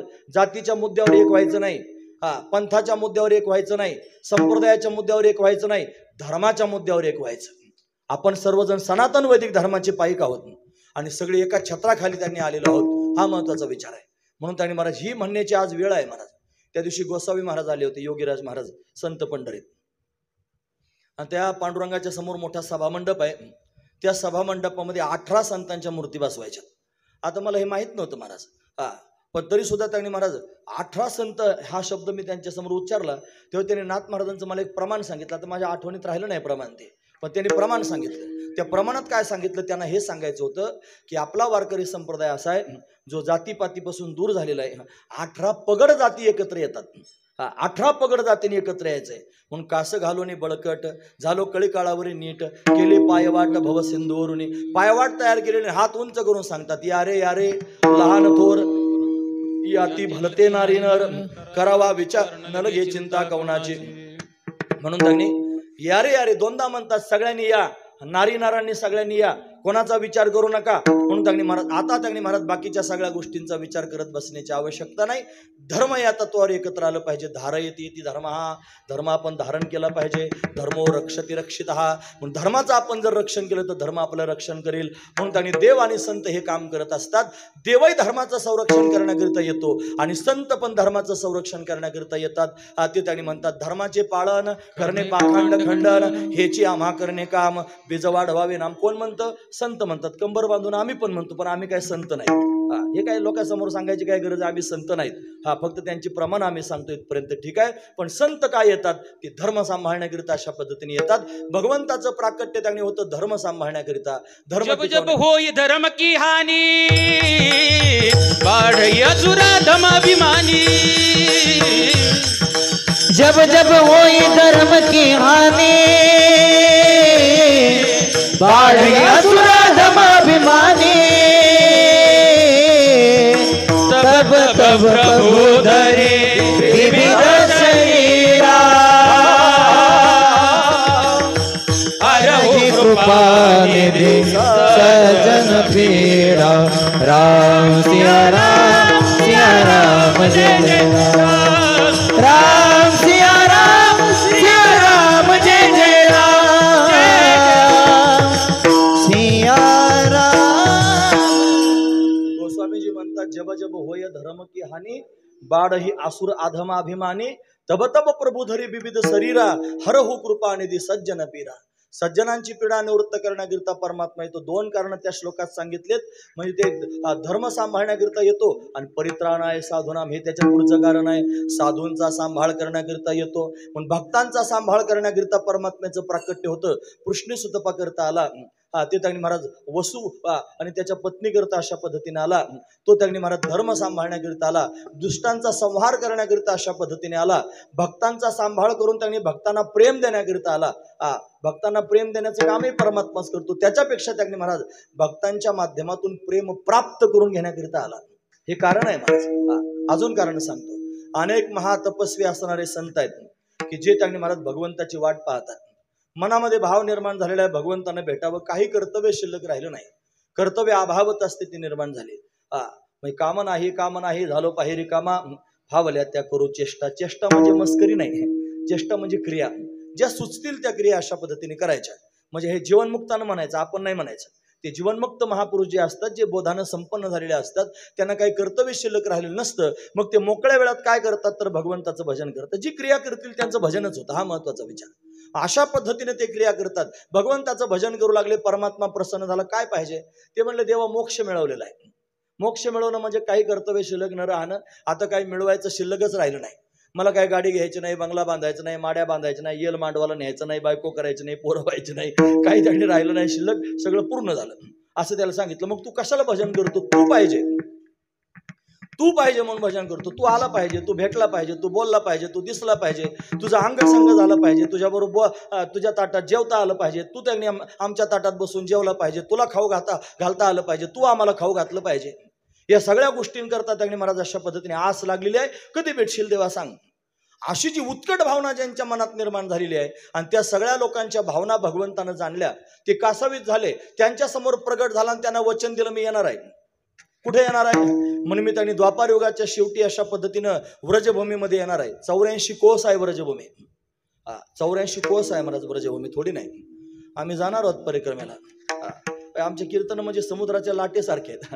लाटा शांत झाल्या की जाऊ. असं जर सकाळीच आंघोळ करायला गेला समुद्रावर एक जण, सकाळपासून बसून होता. एक माणूस कामाला गेला, पाहिला, म्हणे का रे बसला, मला आंघोळ करायची. मला कर ना. मग मला करतो. तो गेला कामावून घरी आला, तरी पण तो तिथंच बसला होता. म्हणे का बसलास? म्हणे ह्या लाटा थोड्या शांत होतात म्हणून बसलो. आता त्याच्या बापानं तरी शांत होतील का त्या लाटा? अशा व्हायच्या नाहीत महाराज. म्हणजे ती परिक्रमा करायची हा मुद्दा आला. तुम्ही पण करा महाराज परिक्रमा. तुम्ही ऐकतात ना सगळेजण. गोवर्धनाची परिक्रमा करा, वृंदावनाची परिक्रमा करा, बरसाण्याची परिक्रमा करा, 84 कोस व्रजभूमीची परिक्रमा करा. हे जर नाही केले ना, असेच जर आपण मेलो ना, तर काय करून मेलात असा प्रश्न विचारेल देव तुम्हाला. मग तुम्ही त्याला सांगता बायको करून मेलो, पोरगं ताईने झालं, घर बांधलं, असं सांगून आपण काय सांगणार आहे? बाकी आपल्याकडे काय गबाळ आहे सांगायसारखं? कधीतरी याच्यातून बाजूला होऊन केलं पाहिजे. तुम्हाला बराचशा अजूकपणा सांगायला आला आमच्या समोर. मी करतोय खरोखर. मला वेळ भेटला की जातोच महाराज वृंदावनात. 40 दिवस, आत्ता 40 दिवस थांबलो. तुम्हाला माझं काही कौतुक तुमच्या समोर सांगायचं नाही. तिथं भगवती राधा राणीच्या आज्ञेशिवाय जाता येत नाही. तिची आज्ञा झाली तरच त्याच्यात पाय ठेवता येत नाही, तर पाय ठेवता येत नाही. 40 दिवस पोटात तिनं मला घेतलं, याचा अर्थ तिची आज्ञा होती म्हणूनच जात आलं. फार महत्वाचा विचार आहे. असू द्या. म्हणून त्यांनी महाराज गेलं पाहिजे. तुम्हाला आता तुला जाहिरात करायची का? आपण जाणार आहोत आता वृंदावनला. सगळेच लोक हे त्यांनी यात्रा घेऊन जाणार आहेत. हे पण सगळे येणार आहेत. असू द्या. ती 84 कोस व्रजभूमी आहे, मी तिथे येणार आहे, तुम्ही सगळ्यांनी तिथे या, असं सगळ्यांना त्यांनी सांगितलं. मग सगळे वाट पाहायला लागले. कोणी गोमाता झालं, कोणी गोपाळ झालं, कोणी वृक्ष झालं, कोणी पक्षी झालं, कोणी वानर झालं, कोणी हरणं झालं, कोणी पाणी झालं, कोणी माती झालं, कोणी डोंगर झालं, कोणी दगड झालं. असे सगळेच त्यांनी महाराज तिथं प्रगट झाले. आणि कशाकरिता आले? देवाची वाट पाहत होते, देव येणार आहे म्हणून. त्या सगळ्या वाट पाहणाऱ्या लोकांच्या त्यांनी भावना भगवंतानं जाणल्या आणि गेलं पाहिजे आता, असा त्यांनी विचार भगवंतानं मनामध्ये केला. मग काय करायचं? काहीतरी निमित्त केलं पाहिजे म्हणून हे जे त्यांनी महाराज पापाचा भार झाला आणि ती विनंती अशा पद्धतीने पृथ्वीने केली. भगवंतानं ती जाणली. मग आकाशवाणीद्वारा सांगितलं, चिंता करू नका. आकाशाची वाणी सांगे सकळासी, तळमळ मानसी करू नका. 12ला 5 मिनिटं कमी आहेत. तळमळ मानसी करू नका. देवकीच्या गर्भा येईल भगवान, रक्षील ब्राह्मण गाई भक्त. देवकीच्या घरी भगवान येणार आहे. तो ब्राह्मण बघा, तिघांचेच नाव तुम्हाला. 3 बऱ्या ब्राह्मणाचं सांगतो, नाही तर भक्ताचं सांगतो, नाही तर गाईचं सांगतो. अरे मी कुठं माझ्या मनाने सांगतो? प्रमाणात आहे महाराज तसं. रक्षील ब्राह्मण गाई भक्त प्रमाण आहे. तो येणार आहे. कशाकरिता? देवकीच्या गर्भाला येणार आहे. आणि काय काम करण्याकरिता येणार? देवकीच्या गर्भा येईल भगवान, रक्षील ब्राह्मण, गायी, भक्त तिघांचा सांभाळ करण्याकरिता. मग बाकीचे काय वाऱ्यावर आहेत का? भक्त शब्द घातला ना महाराज. आपण भक्त आहोत, कसे असलो तरी भक्त आहोत ना. नका का कायमस्वरूपी आपण भक्ती करीत लोक आपल्या हरिभक्तीपर्यंत म्हणतात ना. मग शिक्का जरी हरिभक्तीपर्यंत असलं तरी वायाला जायचं नाही, हा महत्वाचा विचार आहे. देवाचं झाल्यावर कसं काय वायाला जाईल, हा महत्वाचा विचार असू द्या. पण त्यांच्याकरिता परमात्मा त्यांनी प्रत्यक्ष प्रगट. देवकी कोण आहे? म्हणे कंसाची चुलत बहीण आहे. ती उपवर झालेली आहे, तिचं लग्नाचं वय झालेलं आहे, कोणाशी लग्न करावं? मग कंस त्यांनी बळजबरीनं राजा झालेला होता, त्याची चुलत बहीण उपवर झाली. आता काय करायचं? तुम्ही फुलं वाटलेत ना मागून? नाही वाटले? वाटणार आहात ना? एवढ्या लोकांना वाटणार? हा, लगेच सुरू करा. म्हणून अशा पद्धतीने त्यांनी परमात्मा प्रगट होणार आहे देवकीच्या घरी. देवकी कंसाची चुलत बहिणी विवाह कोणाबरोबर करावा म्हणून सूरसेनाचा मुलगा होता वसुदेव. त्या वसुदेवाला बोलावलं, म्हणे माझ्या बहिणीशी लग्न कर. असं म्हणल्यानंतर वसुदेव म्हणलाय, बघा माझे पहिले 6 लग्न झालेले आहेत, मला आता काही लग्न करायची इच्छा नाही. बघा बरं तुम्ही किती लग्न झाले? ते 6. आणि तरी हा म्हणायचा 7वं लग्न कर. आता त्यांनी पोरांचे लग्न जमत नाहीत महाराज, मुलीच भेटत नाही, काय करावं? त्याचे 6 झालते तरी पण अशा पद्धतीनं ते म्हणत होतं 7वं लग्न कर. मग काय करायचं? करीत नाही म्हणला. हातात तलवार घेतली, मुंडकच उडून टाकीन म्हणा, लग्न करतो की नाही. आता काय करावं? नाईलाज असतो, लग्न करायची बारी आली. मग त्यांनी विवाह अशा पद्धतीनं संपन्न झाला. विवाह संपन्न झाल्यानंतर त्यांनी वरात मिरवायला लागला. ती वरात मिरवत असताना अशा पद्धतीनं आकाशवाणी झाली, कंसा मूर्खा, जिची वरात मिरवतोस तिच्याच पोटी 8वा जन्माला येणार आहे आणि तुला मारणार आहे. असं ज्यावेळेला अशा पद्धतीने कंसाला कळालं, कंस घाबरला. या कंसानं त्यांनी महाराज अशा पद्धतीने देवकीला मारा, हे फेकू नका, फुलं फेकू नका, हातात द्या, म्हणजे बुचकुली भरून द्या हातात. आणि त्यांनी शेजाऱ्याला वाटीत वाटीत, चला 2 पाकळ्या जरी हातात आल्या तरी आपलं काम होऊ शकतं. फक्त श्रद्धा पोटात असली पाहिजे की आपण भगवंताचा जन्मोत्सव साजरा होतोय, नाही तर नुसते फुलं फेकून काही उपयोग होत नसतो. त्यांना कळतं नाही हे सुद्धा, हे कळण्याकरिता सांगितलं असू द्या. म्हणून अशा पद्धतीनं भगवान त्यांनी प्रगट होणार आहे. देवकी त्यांनी महाराज तिला मारहाण कंस करायला लागला. वसुदेवानं हात पकडला, सांगितलं त्यांनी मारहाण करू नको, मी तिचं पाणी ग्रहण केलेलं आहे. मग मात्र त्यांनी महाराज नीतीच्या 4 गोष्टी सांगितल्या. तुझी बहीण आहे, ती स्त्री आहे, ती आबल आहे, तिला मारू नको, तुला दादा दादा त्यांनी अशा पद्धतीने म्हणते. बरं क्षत्रियानं, त्यांनी क्षत्रियाचा धर्म असतो, क्षत्रियानं स्त्रियांवर हात उचलायचा नसतो. म्हणून त्यांनी बायकोला मारहाण त्यांनी महाराज जर करीत असेल एखादा माणूस त्याच्याकरिता हे फार महत्वाचं आहे. म्हणून त्यांनी मारू नकोस असं सांगितल्यानंतर त्यांनी तो थांबला. मग काय करू? म्हणजे दोघांना बंदीखान्यात ठेव, जेवढे मुलं होतील तुला देऊन टाकू. म्हणून दोघांनाही बंदीखान्यात अशा पद्धतीने नेऊन ठेवलं. बराच कालावधी लोटला. यथाकाल देवकी त्यांनी गर्भवती झाली. तिला पहिला मुलगा झाला. मुलगा झाल्याची बातमी कंसाला कळाली. कंस धावत आला. त्या बाळाला मारण्याकरिता अशा पद्धतीने उद्योग झाला. हातातून हिसकून घेतलं बाळ. ते बाळ कंसाकडे पाहून हसू लागलं, जणू काय मामा मामा म्हणताय. त्याने विचार केला मनामध्ये, हे पहिलंच लेकरू आहे, मला मारणारा 8वा जन्माला यानं माझं काय केलं? परत देवकीच्या हातात, म्हणजे कंसाच्या मनात सुद्धा दयामाया होती, याचा अर्थ असा आहे. मग देऊन टाकलं महाराज परत ते. असे काही निर्दयी लोक असतात त्यांच्या मनात दयामाया अजिबात नसते महाराज. पण कंस सांगतो मी तुम्हाला अहंकार, त्याच्या मनात सुद्धा दयामाया होती. देऊन टाकलं त्यांनी मागे. बाळ मागे फिरला. नारदजी महाराज आले. पुण्य सारावया आले देवर्षी, वधी बाळकाशी ठेवू नको, पण बाळाला त्यांनी ठेवू नको असं सांगितलं. बरेच त्यांनी मुद्दे सांगितले. हातात गुलाबाचं फुल घेतलं. म्हणे त्यांनी हा मला 8वा मारणार, हा पहिलाच आहे, हा कसं काय मारील? म्हणे या गुलाबाच्या फुलाला किती पाकळ्या आहेत? म्हणे भरपूर आहेत. यातली पहिली पाकळी कोणती, शेवटची पाकळी कोणती सांग. मग आता कसं काय सांगायचं? म्हणजे कोणती पहिली कोणती शेवटची होऊ शकते? पण कोणताही मुलगा 8वा होऊ शकतो. कसं काय? हिला जर 8च मुलं झाले आणि खालून जर मोजलं पहिला कितवा होईल? कितवा मारणार होता? 8वा. खालून का वरून म्हणलं होतं का कोणी? पण 8वा मारेल. मग पहिला सुद्धा 8वा होऊ शकतो. हिला जर 9 मुलं झाले, खालून मोजलं, दुसरा कितवा होईल? चालू दे का वर आहे, कोणताही मुलगा 8वा होऊ शकतो. मग काय केलं पाहिजे? मारलं पाहिजे. घरघर फिरवलं, बाळ त्यांनी मारून टाकलं. अशी 6 लेकर झाले. 6चे 6 कंसानं मारले. मग 7वा गर्भ आला, तो योगमायेनं पळवला. भाद्रपद शुद्ध षष्टीला त्यांनी महाराज बलभद्र अशा पद्धतीने प्रगट झाला. आणि अष्टम गर्भरूपानं परमात्मा प्रगट होणार आहे. देवकीचं तेज वाढायला लागलेलं आहे. कंसाचं हृदय त्यांनी जळू लागलं. दिव्य रूप तेज रूपानं त्यांनी परमात्मा वसुदेवाच्या हृदयात गेला. वसुदेवाच्या हृदयातून देवकीच्या हृदयात प्रवेश केला. देवकीचं तेज वाढू लागलं. 9 मास त्यांनी पूर्ण होत आले. देवदेवता गर्भस्तुती करण्याकरिता आल्या. सत्यव्रतम सत्यपरम त्रिसत्यम सत्य नितंच सत्य सत्यस्य सत्यमृत सत्यनेत्रम सत्यात्मकम तम शरणम प्रपन्ना. भगवंताचं स्तवन अशा पद्धतीनं देवदेवतांनी केलं. आणि आता त्यांनी प्रसूतीचा काळ जवळ आलेला आहे. श्रावण महिना आहे. त्याच्यामध्ये वद्य पक्ष आहे, त्याच्यात अष्टमी तिथी आहे, त्याच्यात बुधवारचा दिवस आहे, रात्रीचे 12 बरोबर वाजले आहेत माझ्या घड्याळात. तुमचं कसं आहे बघा, बरोबर रात्रीचे 12 वाजलेले आहेत. लख असणारा प्रकाश कारागृहामध्ये अशा पद्धतीने पडला आणि जगाचा मालक अनंत कोटी ब्रह्मांडाचा नायक असणारा परमात्मा 8 वर्षाची मूर्ती घेऊन चतुर्भुज होऊन शंखचक्र गदा पद्म हातामध्ये घेऊन प्रत्यक्ष प्रगट झाला. सगळ्या देवदेवतांनी पुष्पांचा वर्षाव केला. आता मी पुंडलिक वरदा म्हणणार आहे आणि सगळ्यांनी पुंडलिक वरदा म्हणून अशा पद्धतीने पुष्पांचा वर्षाव करायचा म्हणा. दशरथे मारिला तुझे पुंडली वरदार विठ्ठल श्री ज्ञानदेव पंढरीनाथ भगवान की माऊली ज्ञानेश्वर महाराज गोपाल कृष्ण भगवान की गोपाल कृष्ण भगवान की गोपाल कृष्ण भगवान की जय. म्हणा आता म्हणा आता. हे दशरथे मारिला तुझे होता दशरथी मारिला तुझे होता दशरथे मारिला तुझे होता दशरथी मारिला तुझे होता माझा वर्षा ऋतू असे कृष्ण पक्ष वर्षा ऋतू असे कृष्ण पक्ष वर्षा ऋतू असे कृष्ण वसुनाम तिथी बुधवार असे बुधवार असे मग सांगत असे परीक्षेते सांगत असे परीक्षित सांगत असे परीक्षित रोहिणी नक्षत्र 2 प्रहर रात्र नक्षत्र 2 प्रहर रात्र माया घाली अस्त्र रक्ष पाळा माया घाली अस्त्र रक्ष पाळा माया घाली अस्त्र रक्ष पाळा नवग्रह अनुकूल सर्वांचे जे मूळ अनुकूळ सर्वांचे जे मूळ वसुदेव कपाळ धन्य धन्य वसुदेव कपाळ धन्य धन्य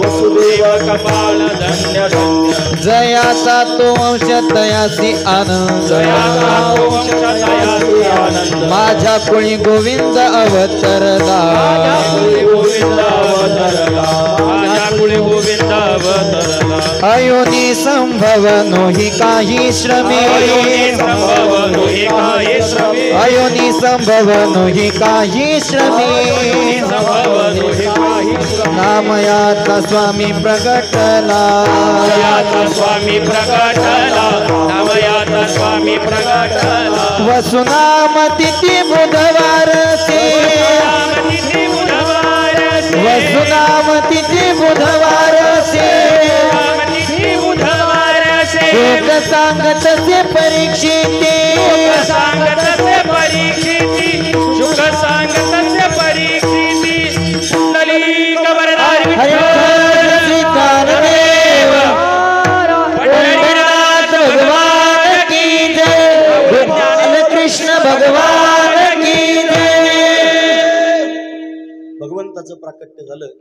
बरोबर 12 वाजता आपण त्यांनी पुंडलिक वरदा केलेलं आहे. अभंग आहे आता जन्माचा आपण त्यांनी म्हणलेलो आहोत. थोडं भगवंताचं चिंतन करून पुढील प्रसंग पाहूया. हे श्रीकृष्ण गोविंद हरे मुरारे हे नाथ नारायण वासुदेव श्री कृष्ण गोविंद हरे मुरारी हे नाथ नारायण वासुदेव श्री कृष्ण गोविंद हरे मुरारी हे नाथ नारायण वासुदेव कृष्ण गोविंद हरे मुरारी हे नाथ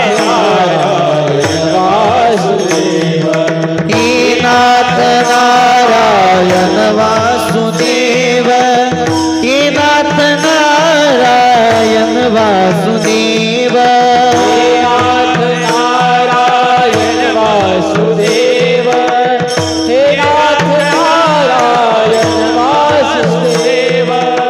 हे नाथ नारायण वासुदेव हे नाथ नारायण वासुदेव हे नाथ नारायण वासुदेव हे नाथ नारायण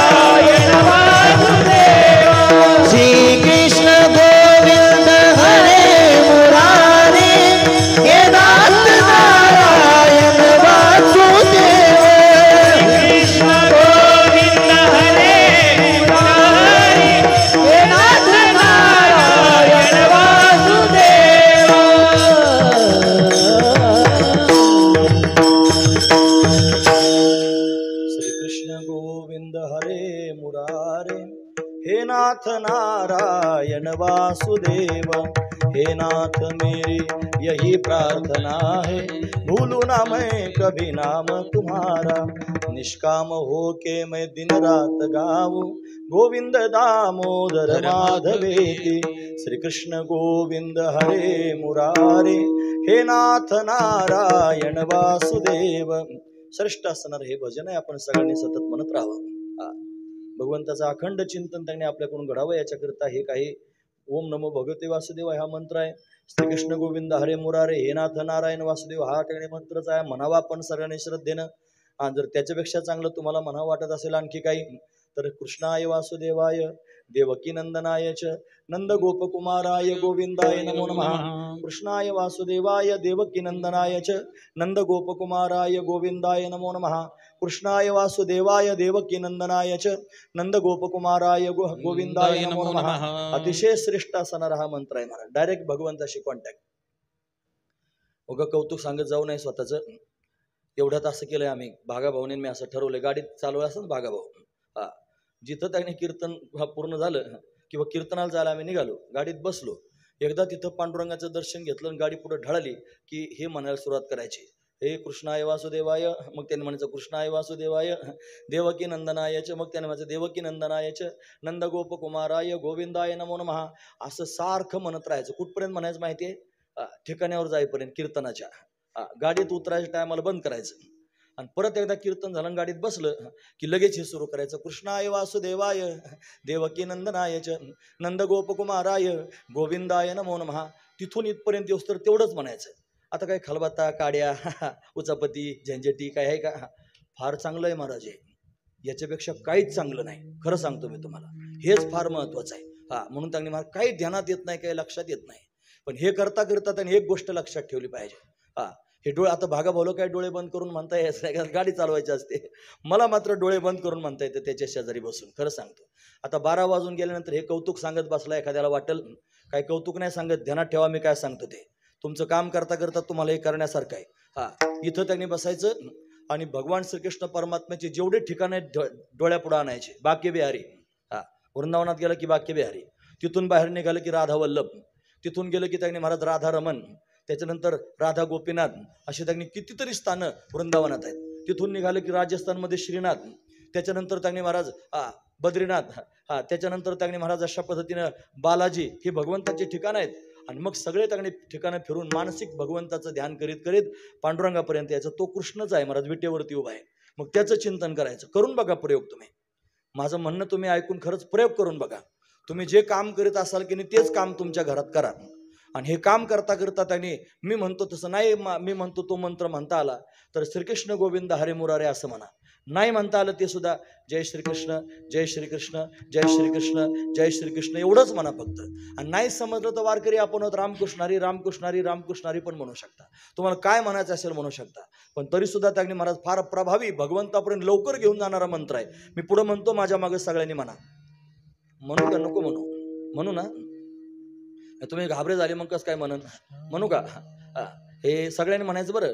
हे कृष्णाय वासुदेवाय कृष्णाय वासुदेवाय देवकी नंदनाय च देवकी नंदनाय च नंद गोपकुमाराय नंदगोपकुमाराय गोविंदाय नमो नमः गोविंदाय नमो नमः कृष्णाय वासुदेवाय कृष्णाय वासुदेवाय देवकी नंदनाय च देवकी नंदनाय च नंद गोपकुमाराय नंदगोपकुमाराय गोविंदाय नमो नमः गोविंदाय नमो नमः कृष्णाय वासुदेवाय कृष्णाय वासुदेवाय देवकी नंदनाय च देवकी नंदनाय च नंद गोपकुमाराय नंदगोपकुमाराय गोविंदाय नमो नमः गोविंदाय नमो नमः.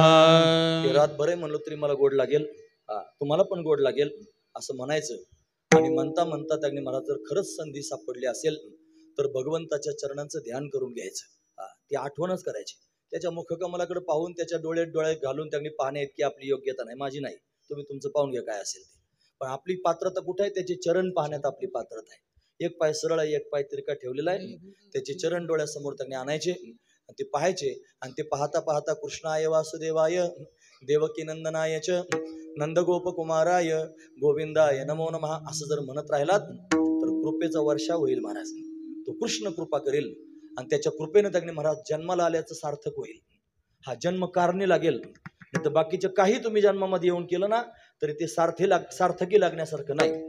काही फार फुशारके लोक करतात, हे करायचं आणि ते काय करतो येड्या, ते त्याच्यात काय ठेवलं माती. तुला जन्म जर त्यांनी सार्थकी लावायचा असेल तर भगवंताचं चिंतन केलं पाहिजे आणि ते चिंतनच भगवंतापर्यंत घेऊन जाईल.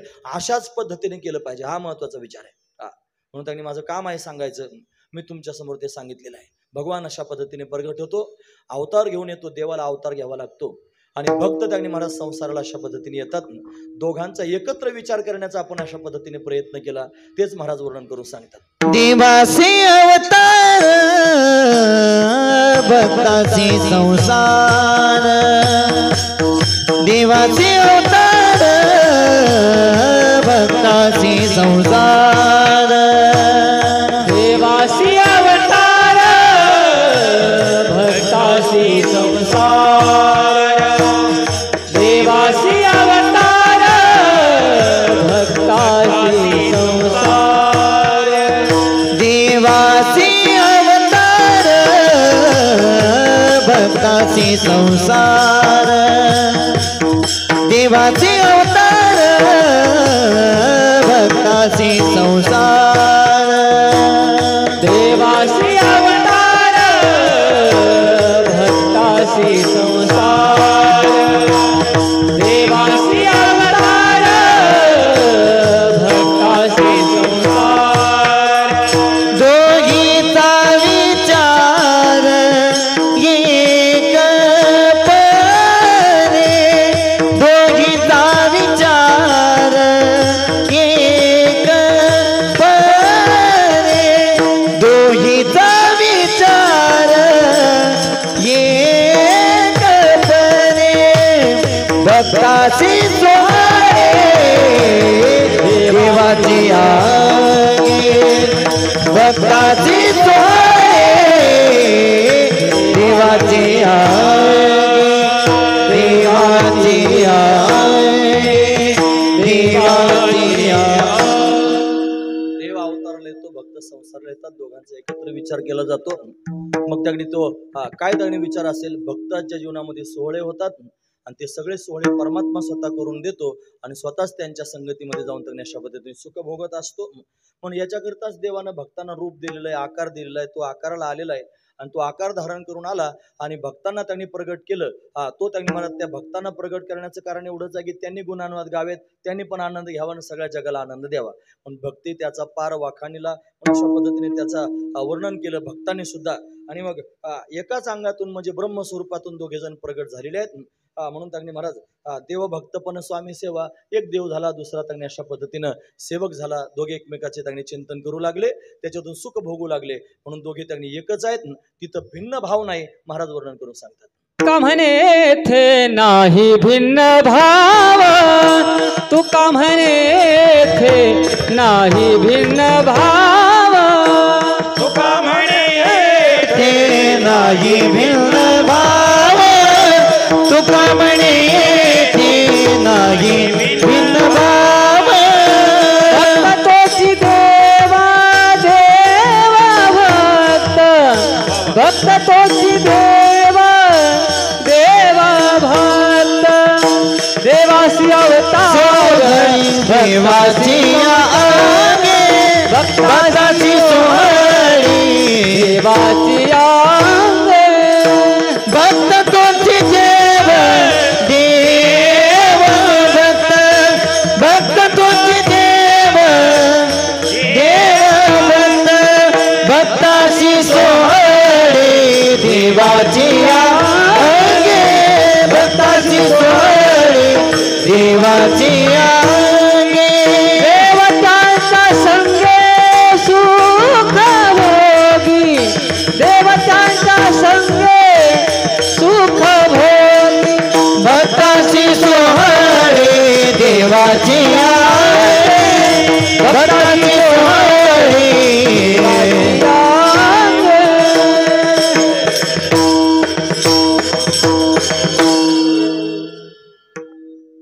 अशा पद्धतीने त्यांनी देव आणि भक्त दोघे प्रगट होतात. दिव्य असणारा आनंद स्वतः घेतात, जगाला आनंदी करतात. हा त्यातला भाव आहे. हा म्हणून तोच आपण पाहण्याचा प्रयत्न केला. परमात्मा प्रगट झालेला आहे. चतुर्भुज रूपाने त्यांनी परमात्मा प्रगट झाला. त्यानं बालरूप धारण केलं. सांगितलं मला जायचंय. कुठं जायचं? नंदाच्या घराला, मजने गोकुळाला. मग गोकुळाला त्यांनी जायचं असं सांगून टाकलं. मग भगवान आता गोकुळाला जाण्याकरिता निघालेले आहेत. हा प्रसंग आपल्याला पाहायचा आहे, पण तो आज नाही. तो आता उद्याच्या सकाळच्या काल्याच्या कीर्तनामध्ये तिथून पुढचा प्रसंग आपण त्यांनी ऐकणार आहोत. आज फक्त परमात्मा प्रगट झालेला आहे तिथपर्यंत सांगायचं. आता रात्रीतून त्यांनी वसुदेवजी महाराज पुढचा प्रवास करतील. आता त्याला टाइम लागेल की नाही जायला.